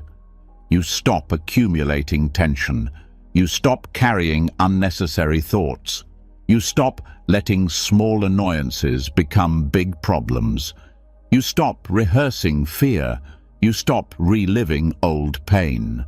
Thought comes, thought goes, and you remain free. Micro-letting go also transforms emotional patterns. Emotions become lighter because you no longer feed them mental commentary. Anger fades faster because you don't replay the story. Sadness softens because you don't attach meaning to it. Anxiety weakens because you don't follow every fearful idea. Your emotional life becomes more fluid and less restrictive. This practice also reveals how many thoughts arise from habit, not truth. A thought appears simply because the mind is used to producing it. When you let go of it immediately, you start weakening the habit. You stop reinforcing old pathways. This allows new mental patterns to emerge naturally. Impermanence training is also a powerful antidote to rumination. Rumination needs time and fuel. It needs attention. It needs repetition. When you let go instantly, rumination cannot form. The cycle never starts. You end the loop before it has a chance to pull you in. Letting go quickly also strengthens your relationship with the present moment. Thoughts pull you into the past or future. Release brings you back to now. The present becomes clearer, richer, and more alive. You no longer sleepwalk through the day. You experience life directly instead of through layers of mental commentary. Micro-letting go also protects your energy. Thinking is draining when done excessively. When you release thoughts early, you conserve mental energy. You have more clarity, more focus, more creativity, and more emotional resilience. You feel less overwhelmed because you are not carrying every thought the mind produces. This practice teaches emotional intelligence. You begin to feel the difference between a thought and an emotion. You learn that emotions rise through the body, while thoughts pass through the mind. When you stop feeding thoughts, emotions find their own natural rhythm. You learn to feel without clinging. Impermanence also transforms identity. So much of who you believe you are is built from repeated thoughts. When you stop clinging to them, the identity becomes less rigid. You become more open, more fluid, more curious. You stop defining yourself based on mental noise. You discover a deeper sense of self beneath thought. Micro-letting go also softens the ego. The ego thrives on holding opinions, holding narratives, holding past events. When you release thoughts consistently, the ego shrinks. You become less defensive, less reactive, less self-focused. You gain emotional freedom. As you practice letting go frequently, you begin noticing gaps between thoughts. These gaps are moments of natural peace. They become longer. They become more noticeable. They become more welcoming. You spend more time in these gaps, and the mind begins to rest. Micro-letting go becomes a lifestyle. You do it while walking, while working, while listening, while resting. It becomes automatic. The mind learns to release without being told. This is the ultimate goal, the mind letting go of itself. And eventually, the mind becomes quiet, not because thoughts stop appearing, but because you stop holding on to them. The mind becomes peaceful, not because life becomes perfect, but because you stop creating unnecessary noise. The mind becomes spacious, not because thoughts disappear, but because you no longer treat them as permanent. This is real freedom, the freedom to let each moment pass without clinging to what was never meant to stay. And now that you've learned how to let go in small moments, again and again, you are ready to move deeper into the next teaching, where you begin to examine which thoughts you continue to invite and why your inner home feels crowded even when the mind is quiet. Before moving into the next teaching, the insights from everything you've practiced so far begin to settle in a deeper way. You've learned how thoughts dissolve when observed, how micro-letting go lightens the mind, and how awareness interrupts the automatic momentum of mental patterns. But as the mind becomes clearer, something unexpected begins to reveal itself in the background. Even with all the letting go, certain thoughts return again and again. They arrive at familiar times. They carry familiar tones. They behave like old acquaintances who know exactly when to knock. And this raises a question you can no longer ignore. If thoughts are temporary, why do some feel permanent?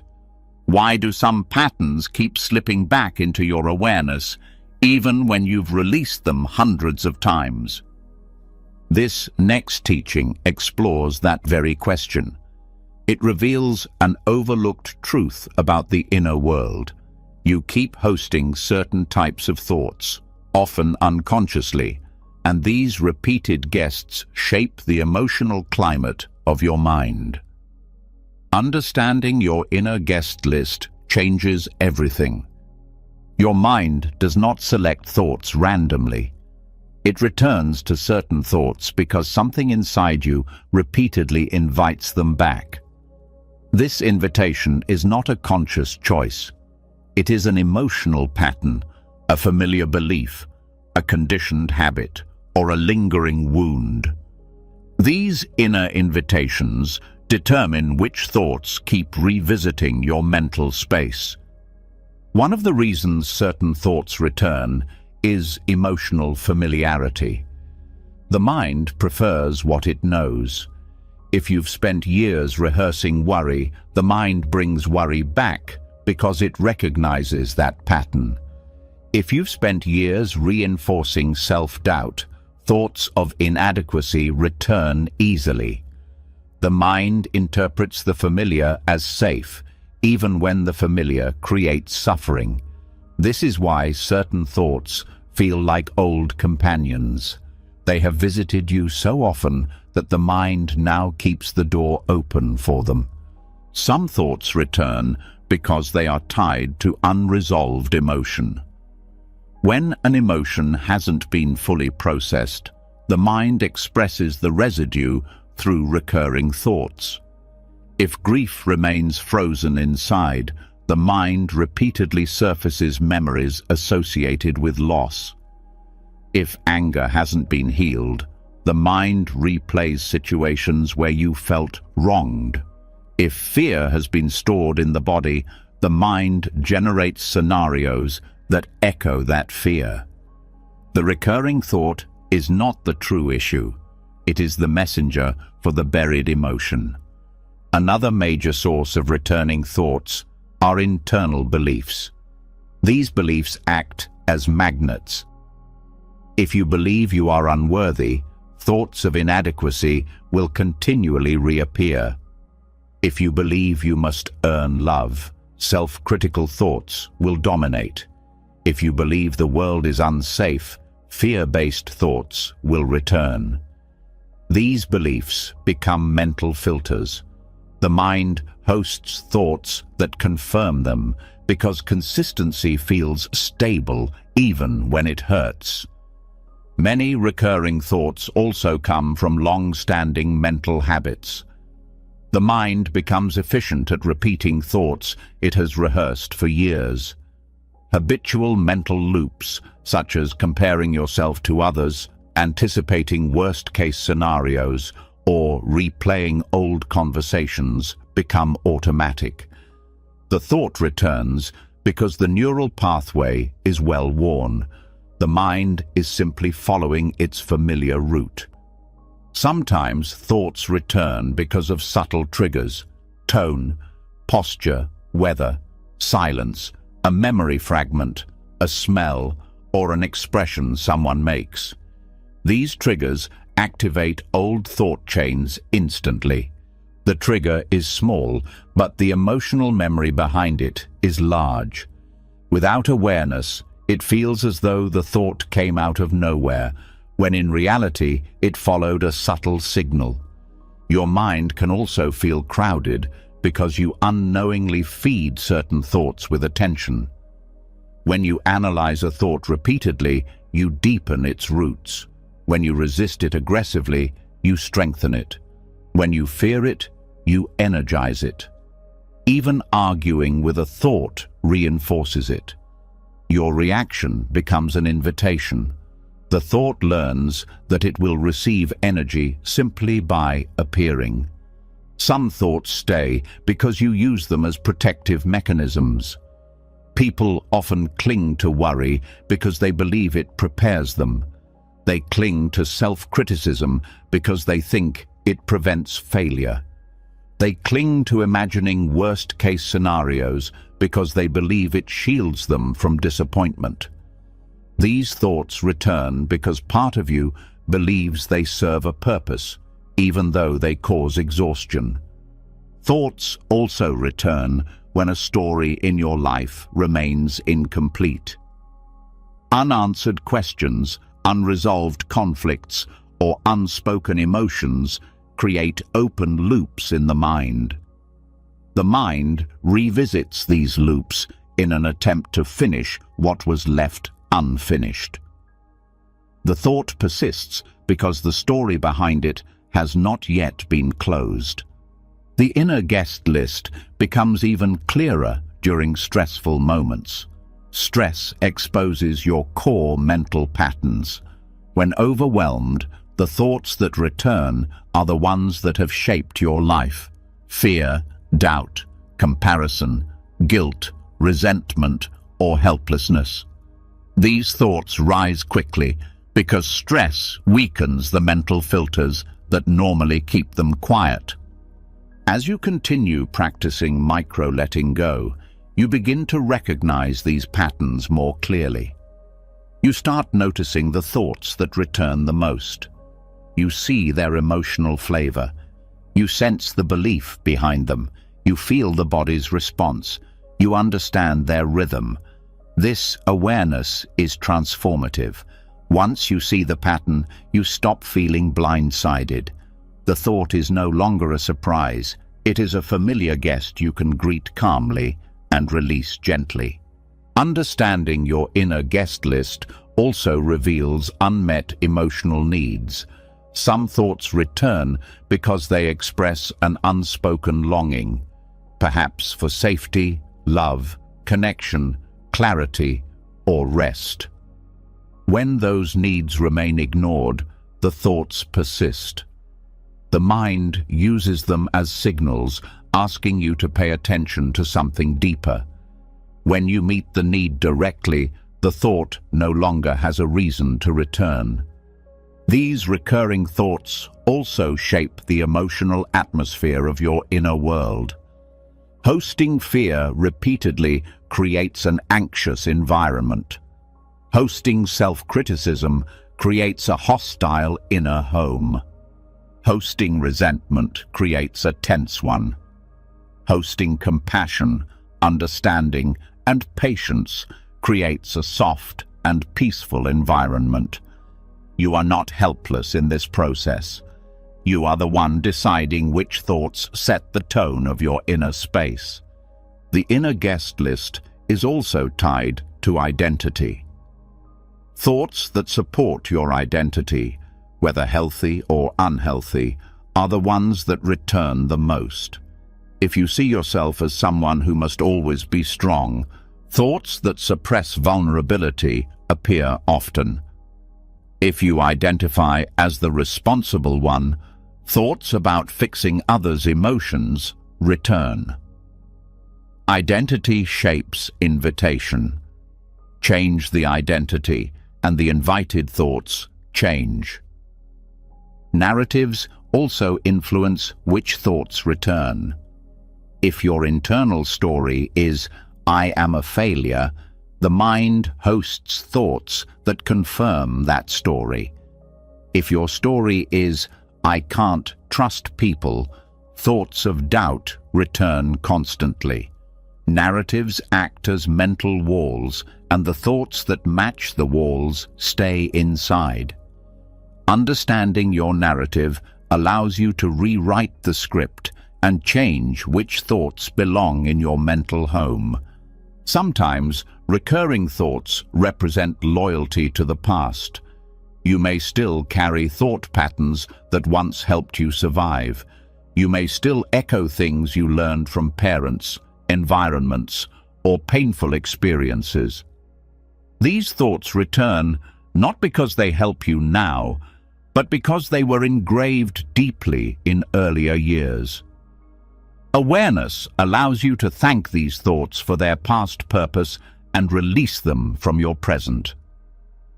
Over time, as the inner guest list becomes clearer, you gain the power to become a conscious host. You no longer passively accept every thought. You develop mental boundaries, not through rejection, but through understanding.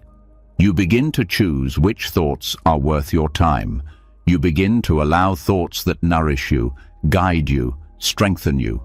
You begin releasing thoughts that drain you, frighten you, or distort your sense of self, your inner world becomes less crowded. There is more space, more peace, more clarity. You feel less overwhelmed. The emotional atmosphere softens. You become familiar with your patterns and no longer fear them. You understand the roots of your thoughts, which dissolves their power. And now that you've begun recognizing the recurring thoughts you continue to host, you are ready for the next step, learning how to pause long enough to dissolve their momentum before they take hold. Before moving forward, the last teaching leaves you with a powerful realization. Now that you understand which thoughts you keep welcoming into your inner home and why they keep returning, a new question rises quietly, almost like a soft warning inside the mind. If certain thoughts return because you've been inviting them without knowing, then the moment they arrive is the moment that matters most. Not 5 minutes later, not when the emotion has already taken over, not after the story has spiraled. The doorway moment, the first seconds after a thought appears, is where the entire direction of your inner world is decided. And this leads you into one of the most powerful practices in the entire Buddhist tradition, the ability to pause. A simple pause, just a few seconds. But those few seconds can dissolve most of the momentum that would have carried you into stress, anger, fear, self-criticism, or regret. This is the Dharma of delay, the art of waiting just long enough to stop negative patterns before they grow. What follows is a complete and continuous exploration into how inserting a brief pause between thought and reaction can change the entire trajectory of your emotional life. Reactivity is one of the most deeply conditioned patterns in the human mind. Thoughts arise quickly, and the body reacts even faster. The mind hears an inner comment, and your muscles respond. The mind generates a fear, and your breath tightens. The mind offers a judgment, and your mood shifts instantly.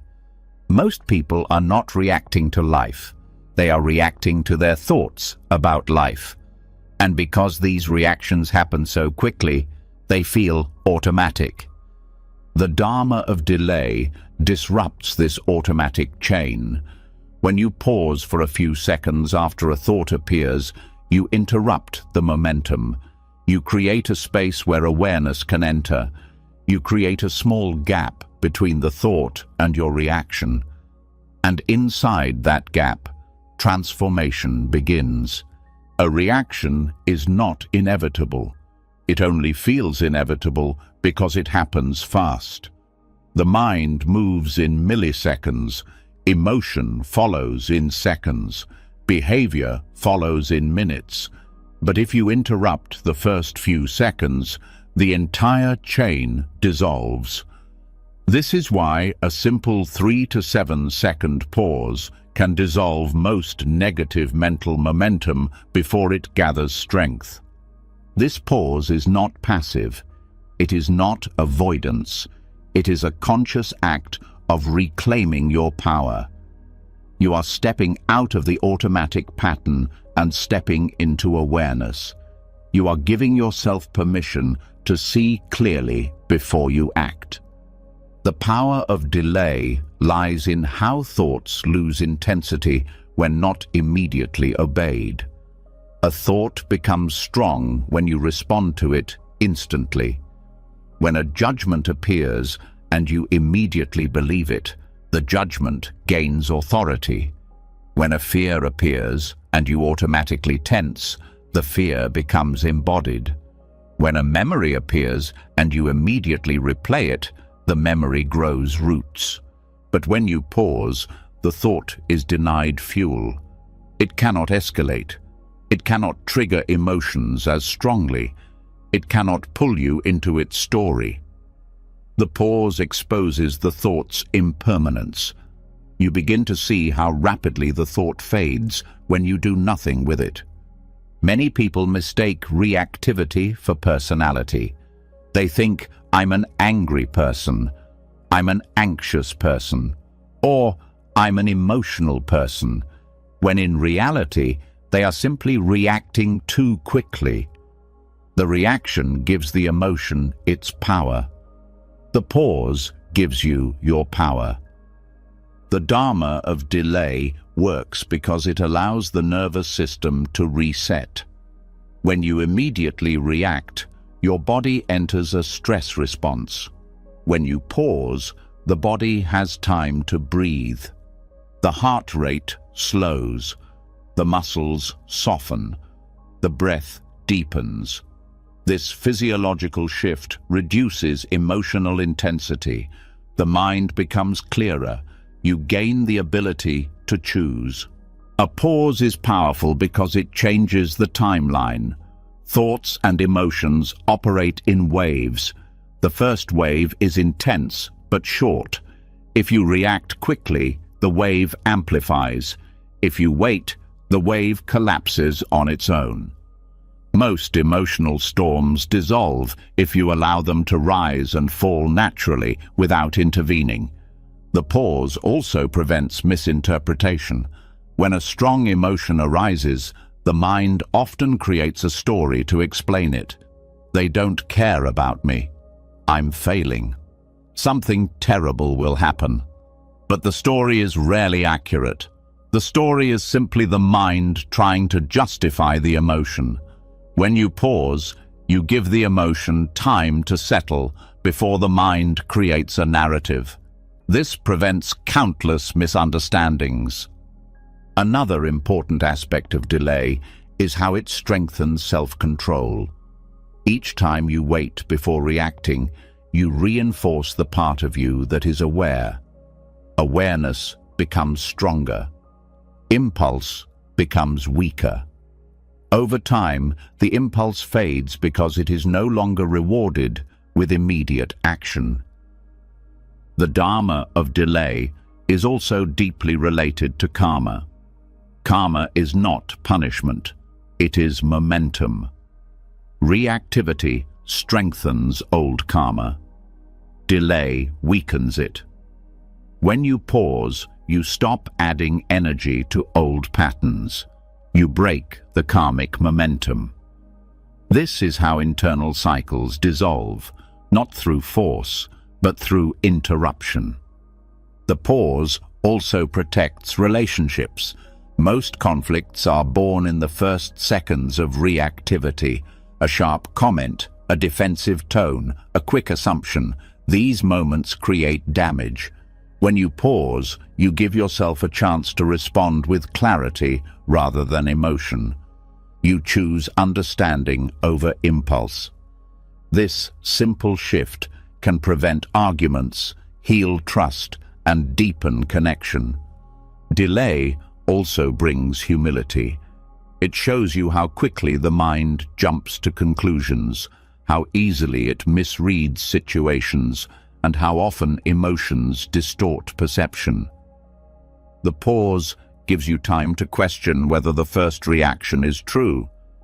Most of the time, the first reaction is emotional, not factual. Delay lets you see the difference. The Dharma of delay is a form of mental discipline, but it is also an act of compassion toward yourself. Reactivity creates regret. Reactivity creates shame. Reactivity creates emotional turmoil. The pause protects you from these unnecessary consequences. It keeps your inner world cleaner, calmer, and more steady. This practice is simple, but not easy. The mind wants to react instantly. It is used to speed. It is used to momentum. The pause feels unnatural at first, almost uncomfortable, but with practice, it becomes your greatest ally. One of the most effective ways to practice is to train yourself to breathe before reacting.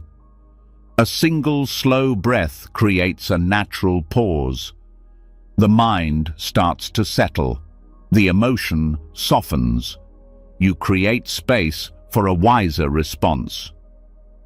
Another technique is silently labeling your state. When a strong thought arises, you pause and mentally say, thinking, or feeling, or judging. This label breaks the chain of automatic reaction. It reminds you that the thought is not reality. It is an internal event. Another powerful method is grounding your attention in the body. When a reactive thought appears, place your attention in the chest, belly, or feet. This grounds you in the present moment. It interrupts the thought's momentum and gives your body a chance to settle. The pause also brings deeper clarity about your thought patterns. When you wait before reacting, you begin to see which thoughts rise most strongly. You see the thoughts that rush forward with urgency. You see the thoughts that try to push you to act immediately. These urgent thoughts are usually the ones driven by fear, insecurity, or old wounds. When you delay, you expose their source. Over time, the pause begins to happen naturally. The moment a strong emotion rises, awareness steps in automatically. The chain of reaction grows weaker. The emotional storm becomes less intense. The mind becomes more stable. This natural pause is a sign of spiritual maturity. Delay also builds trust in your inner strength. Each time you choose not to react automatically, you prove to yourself that you are capable of self-mastery. You feel less controlled by emotion. You feel more anchored. You feel more confident in your ability to remain steady even in difficult moments. The Dharma of delay transforms your relationship with fear. Fear thrives on immediacy. It pushes you to act without thinking. It creates urgency. When you pause, you disrupt fear's rhythm. You deny it the instant reaction it depends on. Fear weakens when delayed. The same is true for anger. Anger rises sharply but fades quickly when not fueled. A pause breaks the cycle. It gives anger no direction, no target, and no story to follow. The emotion loses force. What felt overwhelming becomes manageable.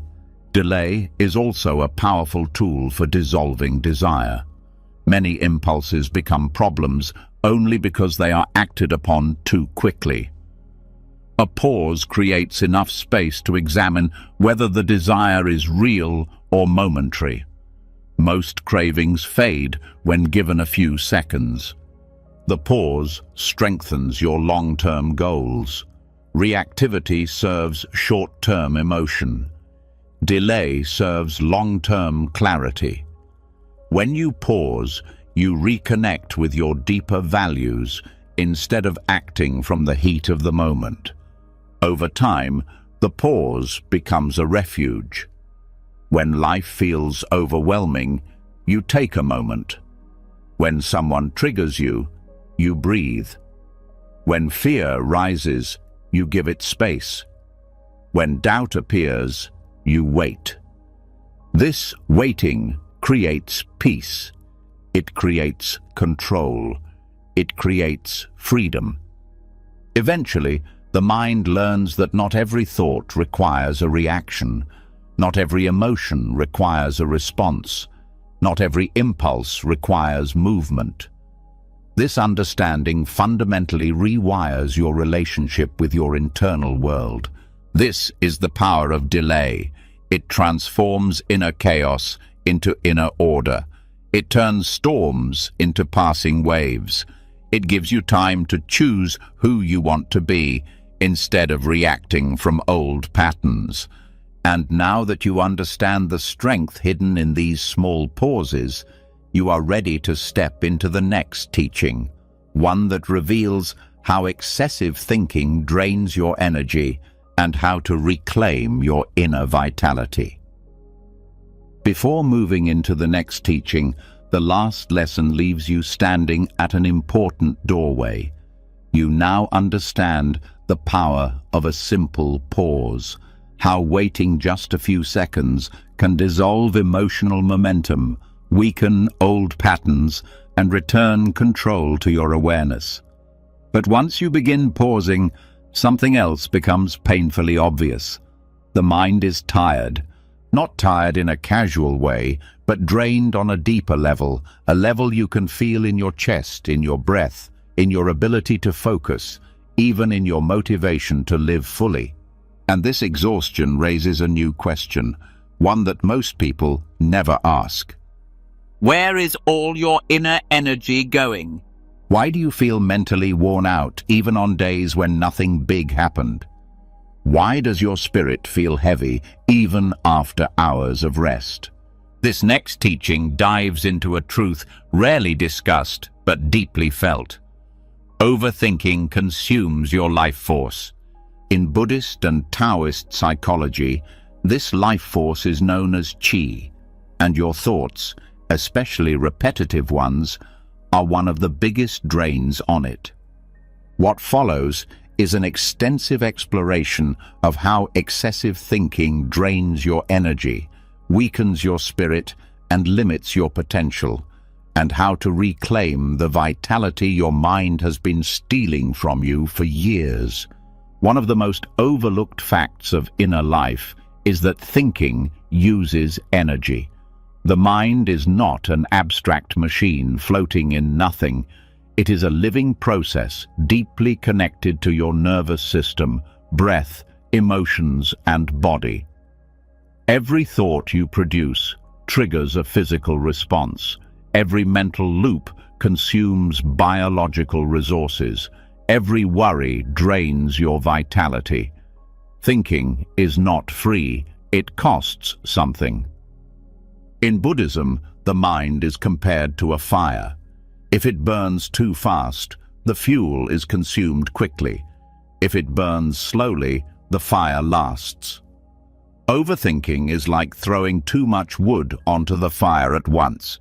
The flame becomes chaotic, uncontrolled, and exhausting.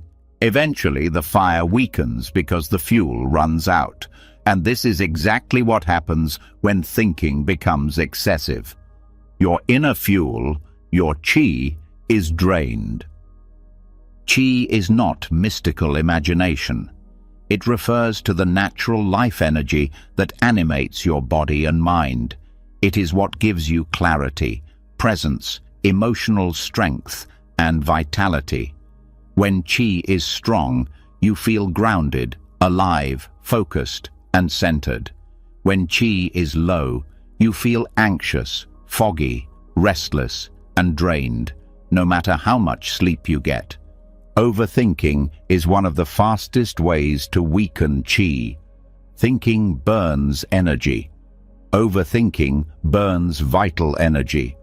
The body treats constant thinking the same way it treats constant physical tension, as a form of chronic stress. Stress activates the nervous system. It accelerates the heart. It tightens the breathing. It drains the body's reserves. This is why you can sit still all day and still feel exhausted, because thinking itself consumes your inner stamina. Repetitive thoughts exhaust qi because they keep the mind stuck in a loop. The mind never rests. The nervous system never settles. The breath remains shallow. Muscles remain slightly contracted. The digestive system becomes tense. The body is forced into a low-level survival mode simply because thought activity is constant. Every moment spent worrying, analyzing, predicting, or replaying drains your inner resources. Taoist psychology explains that qi flows where attention goes. If your attention is consumed by internal noise, your energy is trapped in the mind. When energy rises too much into the head, the body becomes weak. The emotions become unstable, and the spirit becomes cloudy. This is why overthinkers often feel disconnected from their bodies. Their energy never descends. It becomes stuck above the shoulders, swirling endlessly in the mind. One of the biggest drains on qi is imagined scenarios. The mind creates endless possibilities, most of which never happen, but your body reacts as if they are happening right now. If you think about danger, your body activates fear. If you think about rejection, your body tightens. If you think about failure, your chest sinks. Each imagined scenario drains qi because your body cannot distinguish thought from reality. Worry is another major leak. Worry is repetitive thinking layered with emotional tension. It drains qi because it keeps the mind engaged with fear instead of presence. Fear accelerates your internal system. Repetition locks you into the fear. Worry creates a double drain, mental and emotional. Rumination is yet another drain. Rumination is the act of revisiting a thought repeatedly without resolution. It burns qi because it never moves forward. It is like walking on a treadmill, using energy but going nowhere. The mind becomes fatigued, the heart becomes heavy, the body becomes tense. Over time, rumination weakens the spirit. Self-criticism is one of the most damaging drains of all. Negative thinking consumes qi at a rapid rate because it combines cognitive activity with emotional pain. Every harsh inner comment pulls energy from the heart area. The chest tightens, breathing weakens, the stomach contracts. This is why self-criticism feels physically painful. It steals qi directly from your emotional center. Another major drain is mental multitasking. Jumping between tasks, checking notifications, thinking about multiple things at once, and constantly switching attention depletes qi far faster than focused attention. The mind becomes scattered. Scattered attention creates scattered energy. Scattered energy creates exhaustion. Comparison is also energetically expensive. When you compare yourself to others, your mind enters judgment, insecurity, envy, or longing, all of which drain emotional energy. Comparison forces the mind to measure constantly. This constant evaluation consumes your vitality. It weakens your sense of self. It pulls you out of your center. Overthinking drains qi because it blocks natural energy cycles. Qi is supposed to move rhythmically, flowing through the breath, circulating through the body, settling into the lower belly where your energetic reservoir lies. When thinking is excessive, qi cannot descend. It stays stuck in the upper body, creating headaches, tension, anxiety, and emotional instability. Taoist teachings describe this as energy rising without grounding. When thinking is quiet, energy settles. When thinking is loud, energy rises. When thinking becomes obsessive, energy disperses and becomes chaotic. This chaotic energy weakens the nervous system and creates internal instability. The digestive system is also affected. Overthinking pulls energy away from digestion. In Taoist medicine, the spleen and stomach are responsible for transforming food into qi. When overthinking is excessive, these organs become weak. This can lead to fatigue, digestive issues, weakened immunity, and mental fog. This is why overthinking and stomach tension often appear together. The mind and digestion share energy. Another cost of overthinking is emotional overwhelm. Qi and emotion are closely connected. Emotion moves qi. When emotions are intense, qi becomes turbulent. When qi is depleted, emotions become chaotic. This creates a loop. Overthinking drains qi. Weakened qi increases emotional sensitivity. Emotional sensitivity increases overthinking. The cycle continues until something interrupts it. One of the reasons inner silence is so powerful is because silence restores qi. When the mind becomes still, the nervous system relaxes, the breath deepens, the muscles release tension, the body returns to its natural state of balance. Qi begins to descend back into the lower belly, where it can accumulate rather than leak. Stillness is nourishment. Breathing practices also restore qi. When the breath is slow and deep, it signals safety to the nervous system. Qi begins to replenish. The mind calms, thinking slows, the body receives more oxygen, the heart rate stabilizes. This is why one deep breath can stop a spiral. It interrupts the energy drain. Mindfulness practices restore qi by anchoring awareness in the body. When you pay attention to sensation instead of thought, your energy drops downward. This reconnects your mind with the physical self. It prevents qi from rising uncontrollably into the head. It grounds you. Letting go also restores qi. Every time you release a thought, you prevent qi from leaking into unnecessary mental activity. Each release keeps your energy within you instead of scattering outward.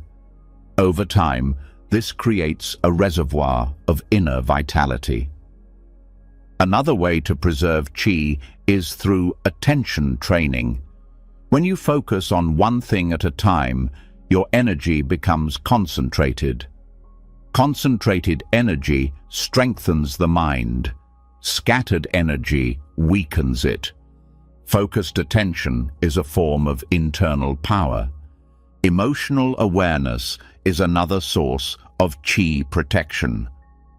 When you acknowledge emotions without resisting them, they move naturally.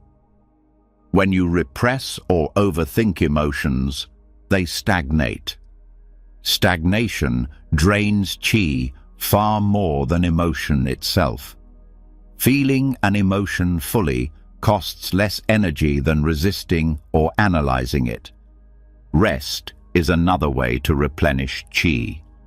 True rest, not collapsing into distractions, not numbing out, but letting the mind settle. Many people never rest mentally. They sleep with a busy mind. They walk with a busy mind. They eat with a busy mind. They live with a busy mind. Rest means giving the mind space. Qi is also strengthened by simplicity. Excessive complexity, too many choices, too many tasks, too much information, scatters energy. Simplicity focuses it. This is why minimalism, both inner and outer, replenishes your vitality. Physical grounding practices also restore qi. Walking slowly, touching the earth, feeling your feet, being outside. These actions draw energy downward. They settle the mind and replenish internal reserves. Awareness of your qi levels helps you recognize when thinking is draining you. When qi is low, thoughts feel heavier. When qi is strong, thoughts feel lighter. Qi regulates how much mental activity you can handle. When you push beyond your qi limit, the mind becomes chaotic. Learning to sense your qi gives you the ability to manage your thinking before exhaustion sets in. you begin to notice the first signs of depletion: tight chest, shallow breath, foggy thoughts, irritation, compulsive thinking, emotional sensitivity. When you catch these early signs, you can intervene, slow down, breathe, let go, ground yourself, rest. Qi also returns when you practice kindness toward yourself. Compassion softens the heart. Softness allows energy to flow. Harshness blocks energy. Self-kindness is not indulgence. It is a way of keeping your energy alive. Over time, as you stop leaking qi through excessive thinking, your inner vitality grows. You feel stronger emotionally, clearer mentally, and calmer physically. Your presence deepens. Your intuition sharpens. Your anxiety decreases. Your sleep improves. Your digestion stabilizes. Your heart feels lighter. Your spirit feels awake again. This is the hidden cost of overthinking. It steals the life you could be using to grow, love, create, rest, and live more fully. And now that you understand how much energy thinking consumes, you can move into the next teaching, learning how to prevent your mind from becoming an echo chamber that transforms temporary thoughts into unquestioned beliefs. Before moving forward, the last teaching reveals something you can't unsee. You now understand how overthinking drains your inner vitality, how each unnecessary thought pulls energy from your body, how mental loops scatter your attention and weaken your spirit. But once you notice this, another realization quietly rises from beneath the surface. Most of the thoughts that drain you aren't even new. They're familiar, repetitive, circular. They're thoughts you've heard inside your head so many times that they no longer feel like thoughts at all. They feel like truth. And that leads to a deeper question. How many of your beliefs are simply thoughts repeated so often that they became unquestioned? This next teaching takes you into one of the most powerful and overlooked mechanisms of the human mind, its ability to turn private thoughts into personal truths simply through repetition. What begins as a whisper becomes an echo. What becomes an echo becomes a loop. What becomes a loop becomes a belief.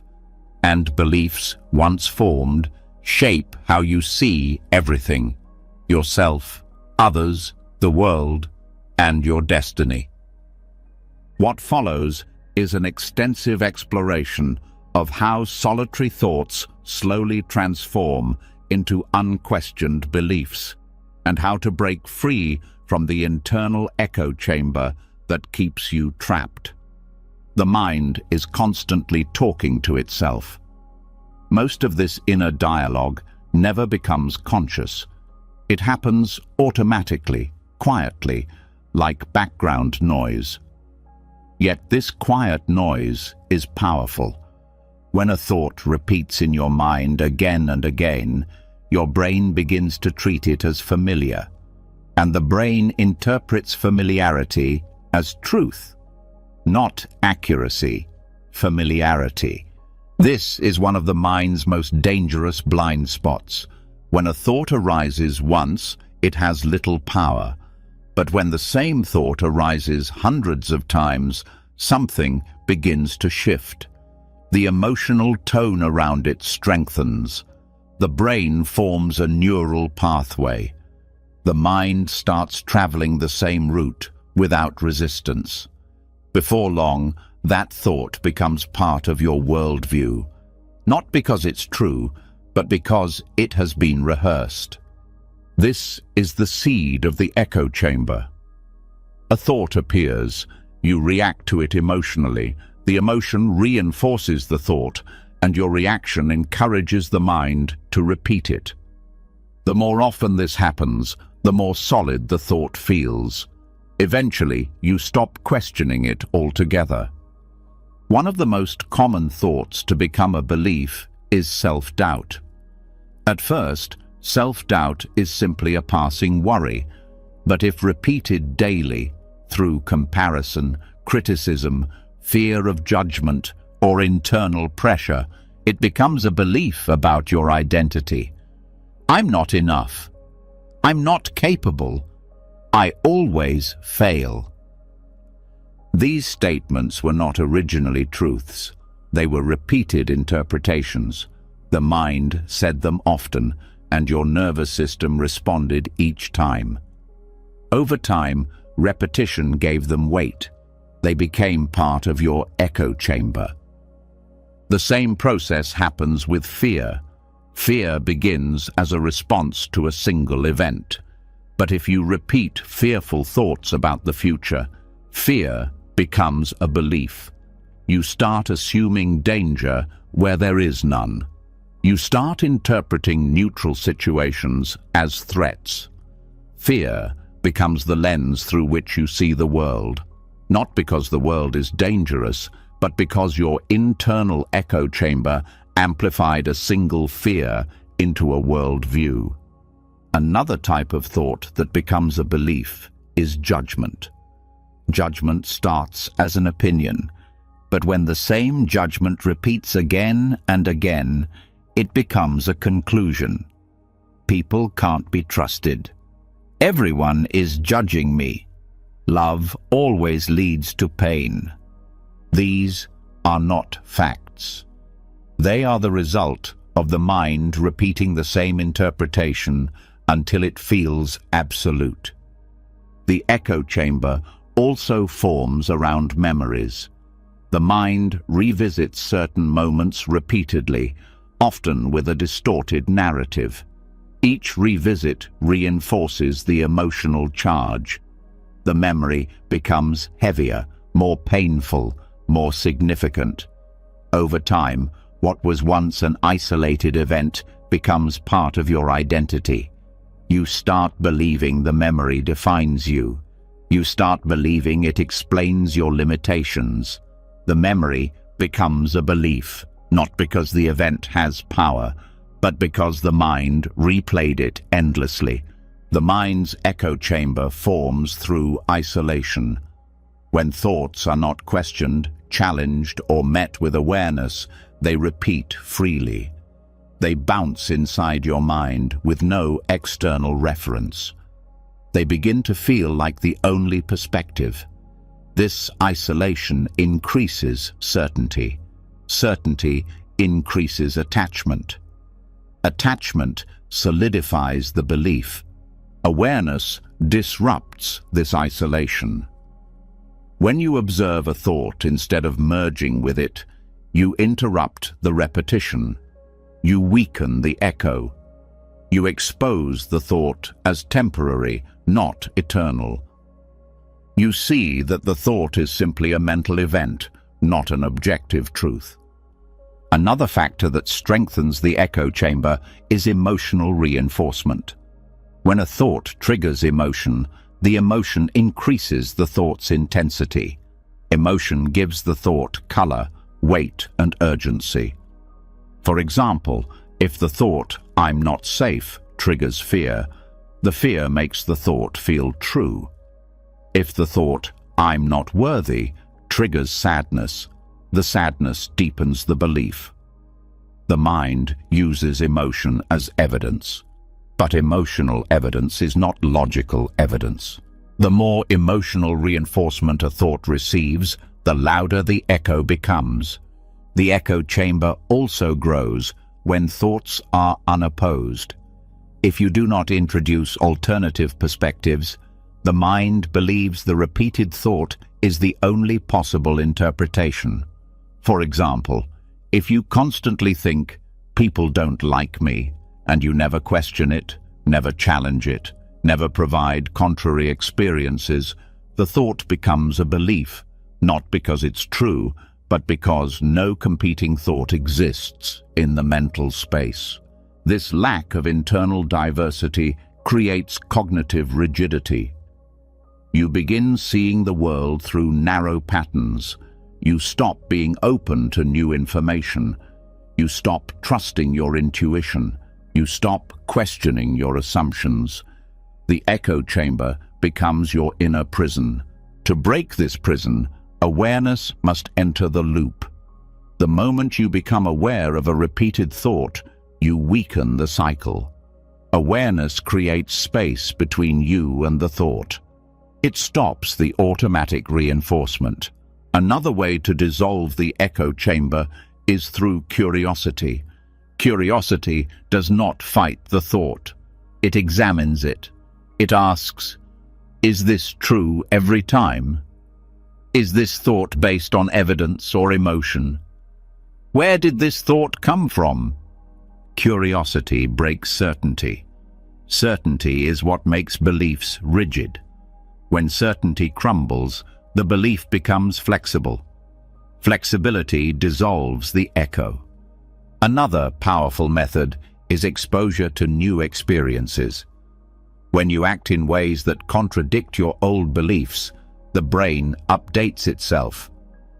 A person with the belief, "I never succeed," may take a small risk and succeed even in a minor way. This contradicts the belief. If repeated, the contradiction becomes stronger than the old echo. This is how new beliefs form, not through force, but through new patterns of living. Self-talk also plays a major role. If your internal voice constantly repeats negative statements, the echo becomes stronger. If you soften your self-talk, even slightly, the echo weakens. You don't need dramatic positivity. You only need less hostility. Healthy inner dialogue reduces the intensity of the echo chamber. Another element that fuels the echo chamber is hidden identity attachment. Sometimes people hold on to certain beliefs because those beliefs give them a sense of consistency. Even painful beliefs feel stable. Letting go of them feels unfamiliar, and unfamiliarity can be uncomfortable. For example, someone who has always seen themselves as inadequate may cling to that belief because it explains their life. Without it, they would need a new identity, which feels frightening. Awareness helps you see these hidden attachments. Once you see that you are clinging to a belief because it feels familiar, not because it is true, you can begin releasing the attachment. Breaking the echo chamber also requires recognizing the mind's tendency to generalize. The mind often takes a single painful event and generalizes it into a universal truth. "This person hurt me" becomes "people always hurt me." "I failed once" becomes "I always fail." Generalization is the engine of the echo chamber. Awareness is the brake. Another important part of loosening the echo chamber is learning to separate emotion from fact. Emotions are temporary. Facts are consistent. The echo chamber confuses the two. When you feel something strongly, it feels true, even when it isn't. Training yourself to recognize this difference weakens the belief. The mind's echo chamber also shapes your behavior. Beliefs guide action. If you believe you are incapable, you won't try. If you believe the world is hostile, you will withdraw. If you believe you are unlovable, you will avoid connection. These behaviors then reinforce the belief. It becomes a self-fulfilling cycle. Breaking the cycle requires changing the behavior, not the thought. When your actions contradict the belief, the mind must adjust. Consistent contradiction dissolves the echo.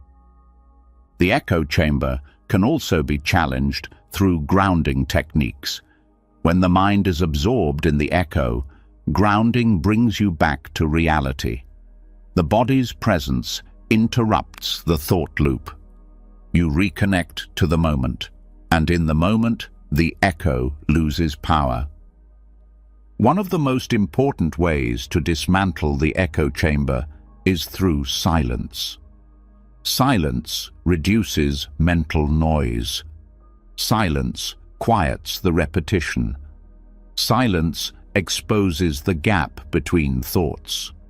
Silence shows you the spaciousness beneath the echo. When the echo has no sound to bounce against, it weakens naturally.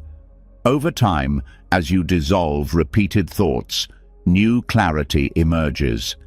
You begin to see your true beliefs, not the ones inherited from fear, habit, or trauma, but the ones rooted in awareness. You begin to form a new relationship with yourself. You begin to trust yourself. You begin to question old narratives. You begin to create a healthier inner world. The echo chamber becomes less convincing. Thoughts lose their authority. Beliefs become flexible. Your inner space opens. You become capable of experiencing life without the constant distortion of repeated mental noise. And now that you understand how thoughts transform into unquestioned beliefs, you are ready to continue into the next teaching. Why the mind often chooses familiar suffering over unfamiliar peace, and how to break that invisible addiction. Before moving into the next teaching, something essential becomes clear from the last lesson. You now understand how repeated inner dialogue becomes belief, how echoes turn into identity, and how unquestioned thoughts slowly shape the way you see yourself and the world. But once you see this process clearly, another realization rises almost painfully. Even when you finally recognize a thought as harmful, even when you know it is an old echo, even when you want to let it go, part of you still clings to it. You hold on to the very thoughts that hurt you. You revisit the same worries. You replay the same memories. You cycle through the same self-criticisms. You return to the same fears. And this raises one of the deepest questions in human psychology and Buddhist thought. Why does the mind cling to what causes suffering? Why does familiarity feel safer than freedom? Why does pain feel more comfortable than peace? This next teaching takes you into the heart of that mystery, thought addiction. What follows is a full exploration of why the mind prefers familiar suffering over peaceful uncertainty, and how neurological conditioning, emotional habits, and karmic momentum create an internal pull toward the very thoughts you want to escape. The mind has an intense preference for what it already knows. This preference is so strong that it will choose familiar discomfort over unfamiliar peace. To the mind, familiarity equals safety, not happiness, not clarity, not truth. Safety. And safety, according to the primitive brain, means predictability. Your mind is wired for survival, not joy. Its first priority is to keep you alive, not to keep you fulfilled. This wiring explains why the brain clings to old patterns even when they cause pain. Old patterns are known. Known patterns feel predictable. Predictability feels safe. So the brain insists on revisiting the same thoughts, the same worries, and the same fears, because they follow a script the mind has already rehearsed. This creates thought addiction, the compulsive return to familiar mental states, even when they harm you. Addiction does not always involve pleasure. Most addictions involve relief. Relief from uncertainty. Relief from unpredictability. Relief from emotional exposure. Painful thoughts offer exactly that.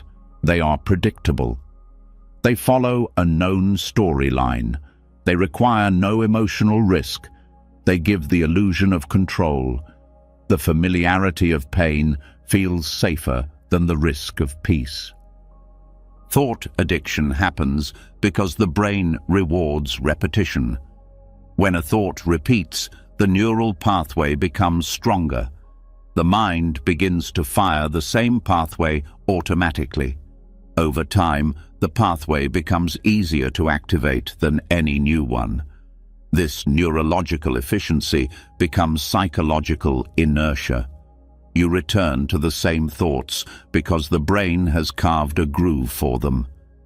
Even painful thoughts cause chemical reactions. Worry releases adrenaline. Self-criticism releases cortisol. Rumination releases stress chemicals. These chemicals are familiar. Your body becomes used to them. Your nervous system adapts to operating at that frequency.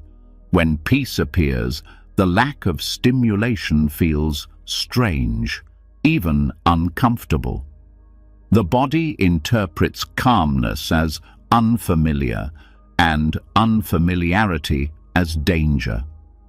This is why peace feels unsettling at first. Your nervous system has adapted to living in tension. When tension drops, the mind panics. It feels like something is missing. You unconsciously return to old thoughts to recreate the emotional environment your system has normalized. This is thought addiction, not a conscious choice, but a conditioned response. Thought addiction also forms from emotional memory. If you grew up with a certain emotional climate, fear, criticism, unpredictability, pressure, your mind learned to mirror that climate internally. Your inner world becomes a reflection of the emotional world you once lived in. Returning to familiar emotional states feels like returning home, even if that home was painful. This emotional familiarity becomes the default. When life becomes peaceful, the mind feels unanchored. It looks for old emotions to recreate the state it recognizes. This is why people who experience emotional pain in childhood often recreate similar inner experiences in adulthood. They are repeating familiar emotional patterns. Thought addiction also forms from identity. When a thought repeats long enough, it becomes part of who you believe yourself to be. If you identify as someone who worries, you unconsciously maintain worry. If you identify as someone who is unworthy, you return to thoughts of inadequacy. If you identify as someone who is always on guard, you repeat thoughts of danger. Letting go of the thought means letting go of the identity that was built around it. And identity, even painful identity, feels stable. The unknown identity feels threatening. So the mind clings to the old thought to preserve the self it knows. The ego also plays a major role. The ego is not the villain. It is simply the part of the mind that needs consistency. Ego fears change. Ego fears instability. Ego fears uncertainty. It uses thoughts, especially familiar thoughts, to anchor itself. Even thoughts that cause suffering make the ego feel grounded. New thoughts threaten the ego's stability. Thought addiction also forms from karmic momentum. Your thoughts from the past shape your tendencies in the present. Tendencies shape reactions. Reactions shape habits. Habits shape identity. Identity shapes future thoughts. This cycle creates a karmic loop, an internal current that carries you back to the same mental states again and again. The more times you think a painful thought, the more natural it feels. The more natural it feels, the more the karmic loop strengthens. The mind becomes addicted to its own patterns. Thought addiction also emerges because certain thoughts give you a sense of certainty. Even negative certainty feels grounding. The mind hates uncertainty because uncertainty means vulnerability. Uncertainty means possibility. Possibility means change, and change means letting go of control. Painful thoughts eliminate uncertainty by offering familiar narratives. I know how this ends. I know what to expect. This is the paradox. Painful thoughts feel safer than lack of clarity. Another reason the mind clings to painful thoughts is emotional avoidance. Many painful thoughts serve as distraction. Worry distracts you from deeper grief.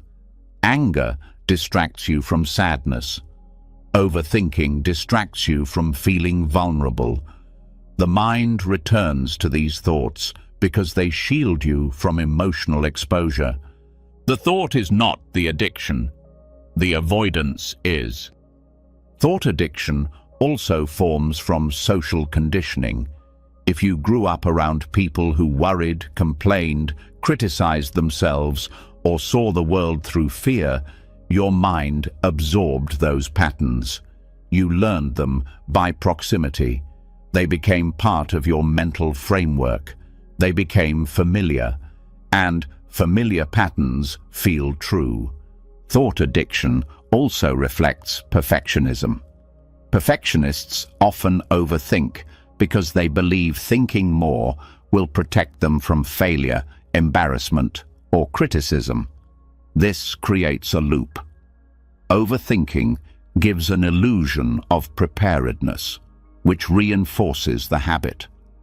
The mind becomes addicted to analysis, not because it helps, but because it feels responsible. Another layer of thought addiction is emotional intensity. Emotional intensity, even negative intensity, creates stimulation. Stimulation is addictive. The nervous system becomes accustomed to high emotional charge. Peace feels empty by comparison. People often confuse peace with boredom, calmness with emptiness, and stability with emotional dullness. This misinterpretation causes them to return to dramatic thoughts. Thought addiction can also be tied to unprocessed trauma. Trauma creates hypervigilance, an internal need to anticipate threats. The mind becomes addicted to scanning for danger, replaying memories, or imagining worst-case scenarios. This is the mind trying to protect you. The thought is a symptom, not the cause. But the symptom becomes habitual.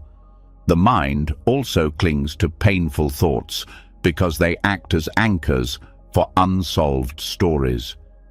If something in your past remains unresolved, your mind returns to it repeatedly. The thought becomes a loop because the story has no closure. You are not addicted to the thought, you are seeking resolution. Another overlooked reason is emotional dependency.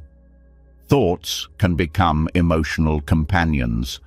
They keep you company. They fill silence. They provide a sense of control. People become attached to the inner noise without realizing it. Silence feels lonely. Quiet feels unsettling.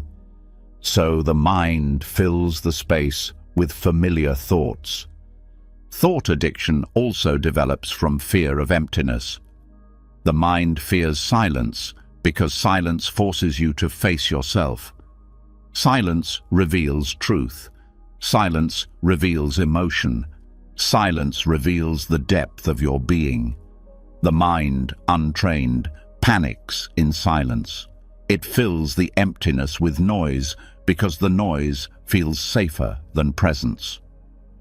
Another force behind thought addiction is momentum. Thoughts build speed. One thought triggers another. The chain becomes fast and automatic. When momentum builds, stopping feels impossible. The mind becomes addicted not to the content of thought, but to the speed of thought. Breaking thought addiction requires understanding its root. The mind clings to what is familiar, certain, emotionally protective, and identity-affirming.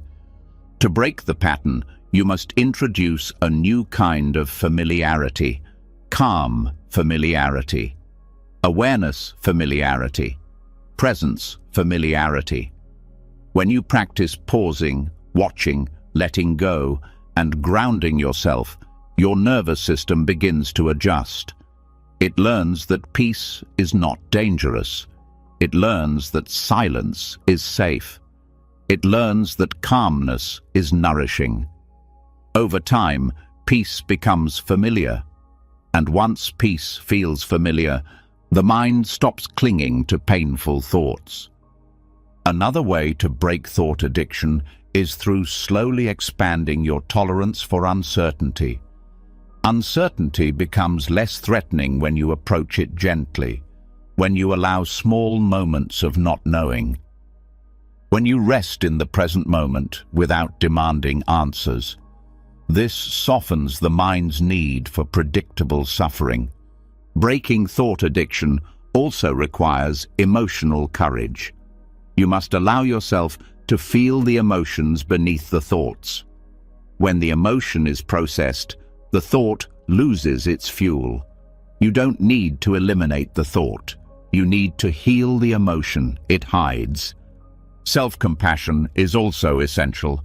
When you stop criticizing yourself for having addictive thoughts, the thoughts lose their emotional charge. Harshness strengthens addiction. Softness dissolves it. Grounding the body helps too. Overthinking pulls energy upward. Grounding pulls energy downward. Walking slowly, breathing deeply, relaxing the belly. These simple actions weaken thought addiction by strengthening presence. Over time, the mind learns a new pattern. It learns to pause. It learns to observe. It learns to release. It learns to rest. The addiction fades because the familiar internal environment changes. Eventually, you reach a point where familiar suffering no longer feels safe. It feels unnecessary, and peace, once uncomfortable, begins to feel natural. This is the turning point. This is where inner freedom begins. And now that you understand why the mind clings to painful thoughts, you're ready to move into the next teaching, how subtle debris accumulates in your inner world and weighs you down without you noticing. Before moving into the next teaching, the last lesson leaves you with a powerful revelation. The mind doesn't cling to painful thoughts because it wants to suffer. It clings because those thoughts feel familiar, predictable, and strangely safe. But once you begin to loosen that grip, once you begin to see through the addiction to old mental patterns, another realization quietly emerges. Even when you're not consciously clinging to your thoughts, even when you're letting go, even when you're watching your mind with awareness, something still feels heavy inside. A weight that doesn't match the thoughts you're aware of. A tension you can't fully explain. A dullness or fog that appears even on calm days. A pressure in the chest, a tiredness in the mind, a sense of carrying too much, even when you can't point to anything specific. This is the moment you begin to sense a deeper truth. You are not only influenced by the thoughts you notice, you are also weighed down by the thoughts you don't notice. This next teaching reveals a part of the mind most people never explore, the mental debris that builds up quietly, subtly, invisibly, from the hundreds of micro-interactions and micro-thoughts you experience every single day. This debris accumulates without your awareness, shaping your mood, draining your energy, and clouding your clarity. It's time to begin the invisible house cleaning.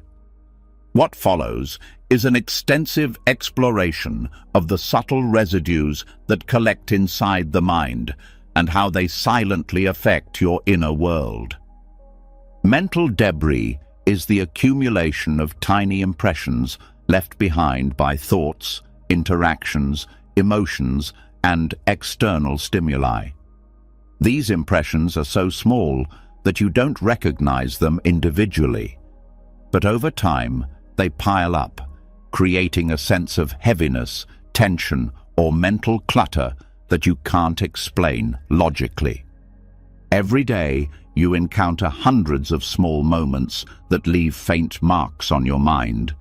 A slight tone of irritation from someone you spoke with, a quick glance that felt judgmental, a message you didn't respond to, a task you postponed, a disappointment so small you dismissed it, a fear that appeared for 2 seconds and then vanished.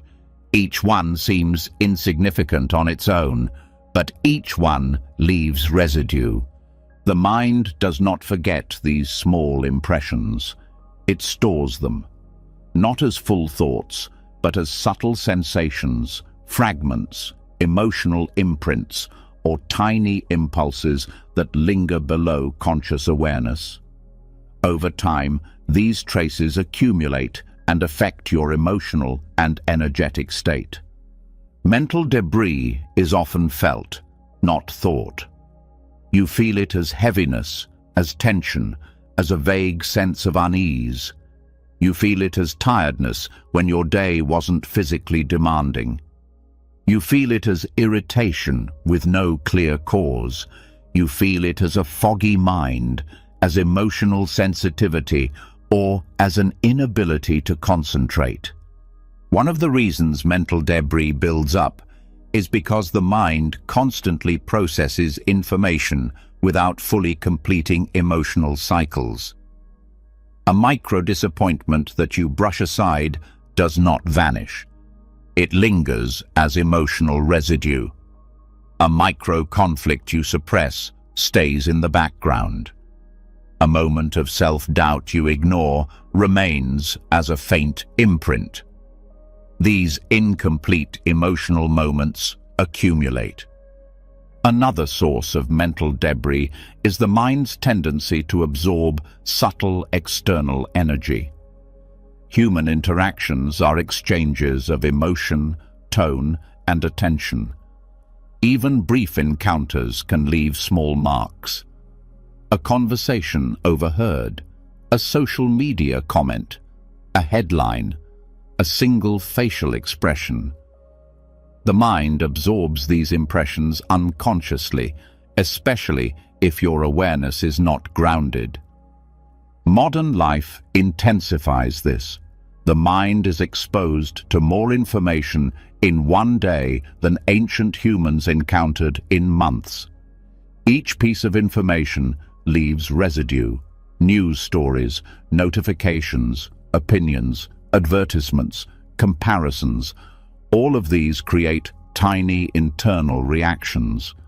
Most reactions pass quickly, but each one leaves behind a trace. When hundreds of these traces accumulate, they create a subtle emotional smog. Mental debris also comes from unfinished thoughts.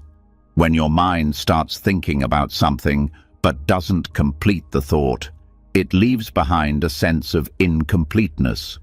You may not notice it consciously, but the mind does. Unfinished thoughts create micro-tension. The more unfinished thoughts, the more tension your system carries. Another layer of debris comes from suppressed responses. When you want to speak but remain silent, the emotion does not disappear. It stays inside. When you want to express disappointment but don't, the energy stays locked.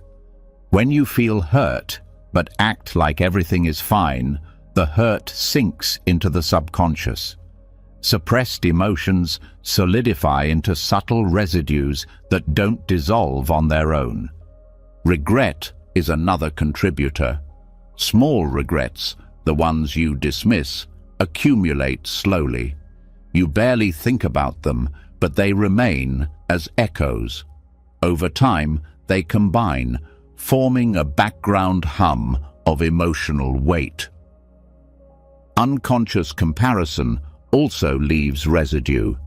Each time you compare yourself to someone, even for a moment, you leave behind a trace of self-judgment or insufficiency. Even small comparisons shape the emotional tone of your inner world. Another form of debris comes from micro-fears. These are the fears that last only a second, fearing bad news when your phone vibrates, doubting a choice you made, anticipating a possible problem, worrying about someone's reaction. These fears don't become full thoughts, but they leave behind energetic tension. Mental debris also comes from emotional mirroring. You absorb the emotional states of people around you, even briefly. A stressed coworker, an irritated family member, a tense stranger. Your body registers these states. When you don't process them consciously, they become residues. The environment contributes as well. Noise, crowds, clutter, bright screens. These external stimuli put pressure on the nervous system. Each stimulation leaves a subtle imprint. When the environment is overwhelming, the mind accumulates debris, even if the thoughts themselves are not intense. Much of this debris accumulates because you rarely give your mind enough space to release it. You move from one thought to another without pause. You jump from task to task without rest. You scroll, listen, respond, and react continually. Without silence, without gaps, without spaciousness, the mind cannot clear itself. This is why even a peaceful day can feel heavy if the mind has no space to release its residues. Mental debris needs stillness to dissolve. Another reason debris accumulates is because the mind confuses not noticing with not being affected.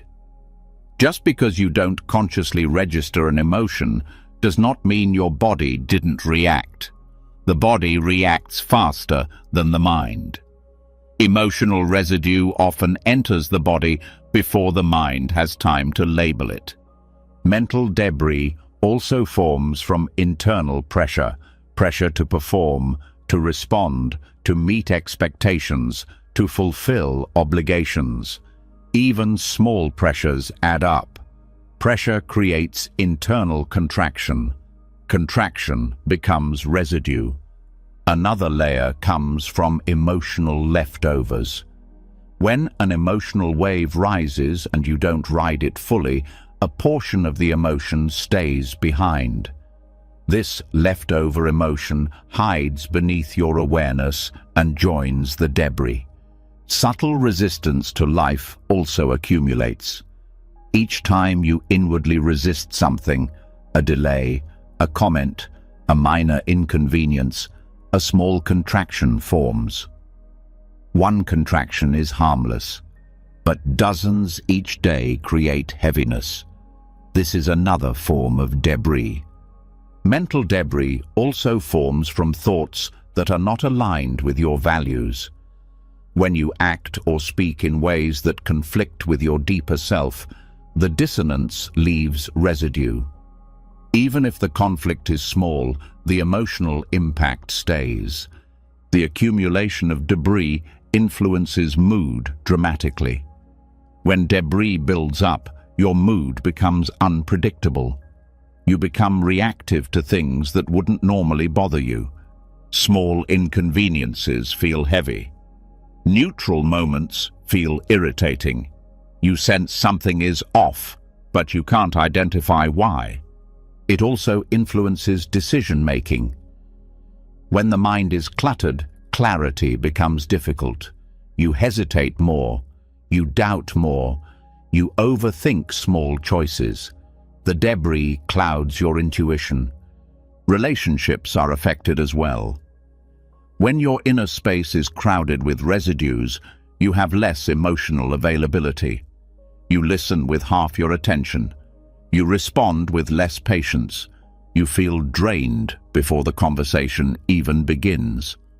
Another impact is decreased creativity. Creativity requires spaciousness. When the mind is cluttered with small residues, it becomes harder to access inspiration. The inner world feels too loud for subtle ideas to emerge. Mental debris also makes silence uncomfortable. Silence brings the residues into awareness. This is why many people avoid stillness. They mistake the discomfort of debris rising for the discomfort of silence itself. But silence is not the enemy. Silence is the broom that reveals what needs clearing. Cleaning mental debris requires awareness, not of big thoughts, but of tiny sensations. You begin noticing the micro-tensions, the jaw tightening, the chest contracting, the shoulders lifting, the breath shortening.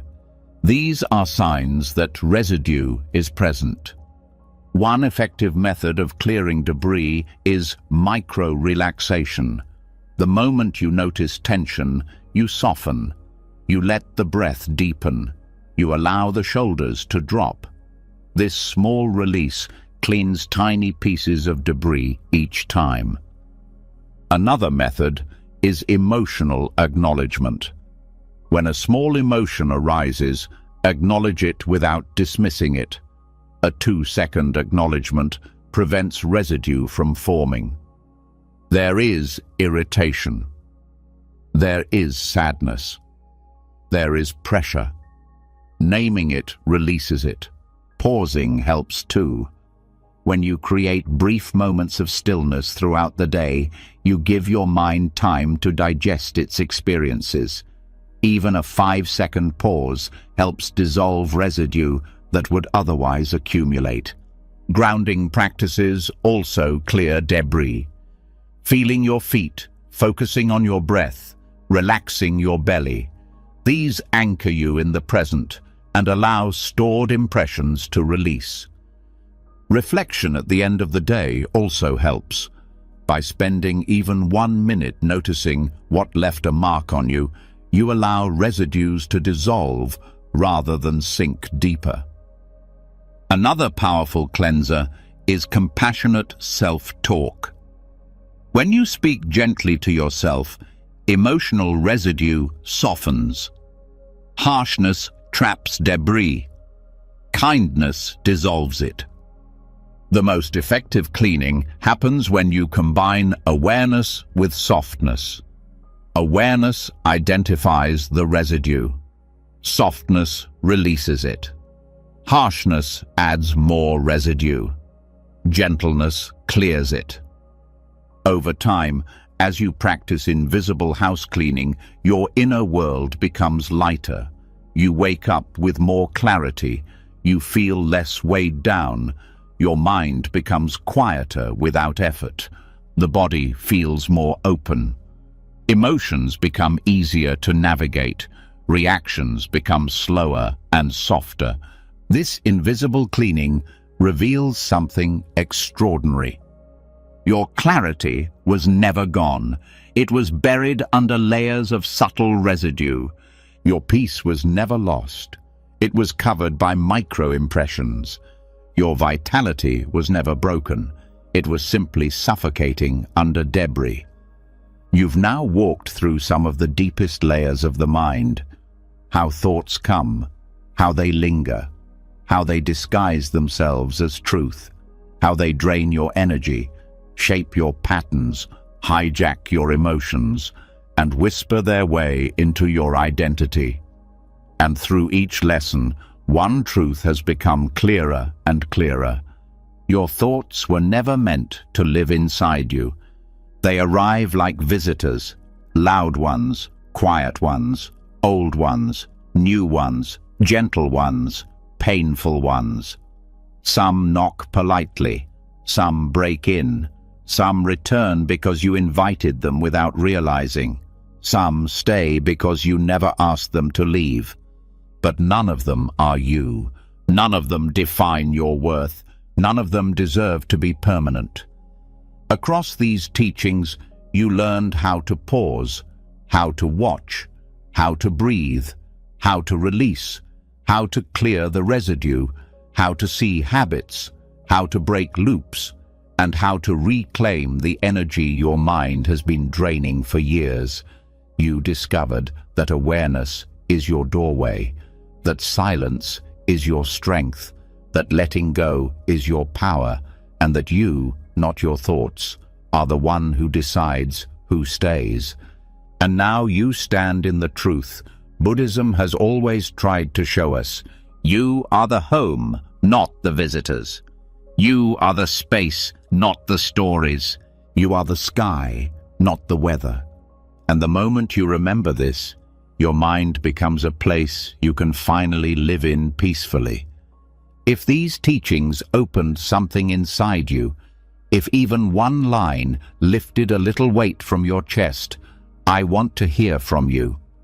Comment below with the phrase, "I choose my visitors." Let me know what part spoke to you the most. Your words might be the message someone else needed tonight.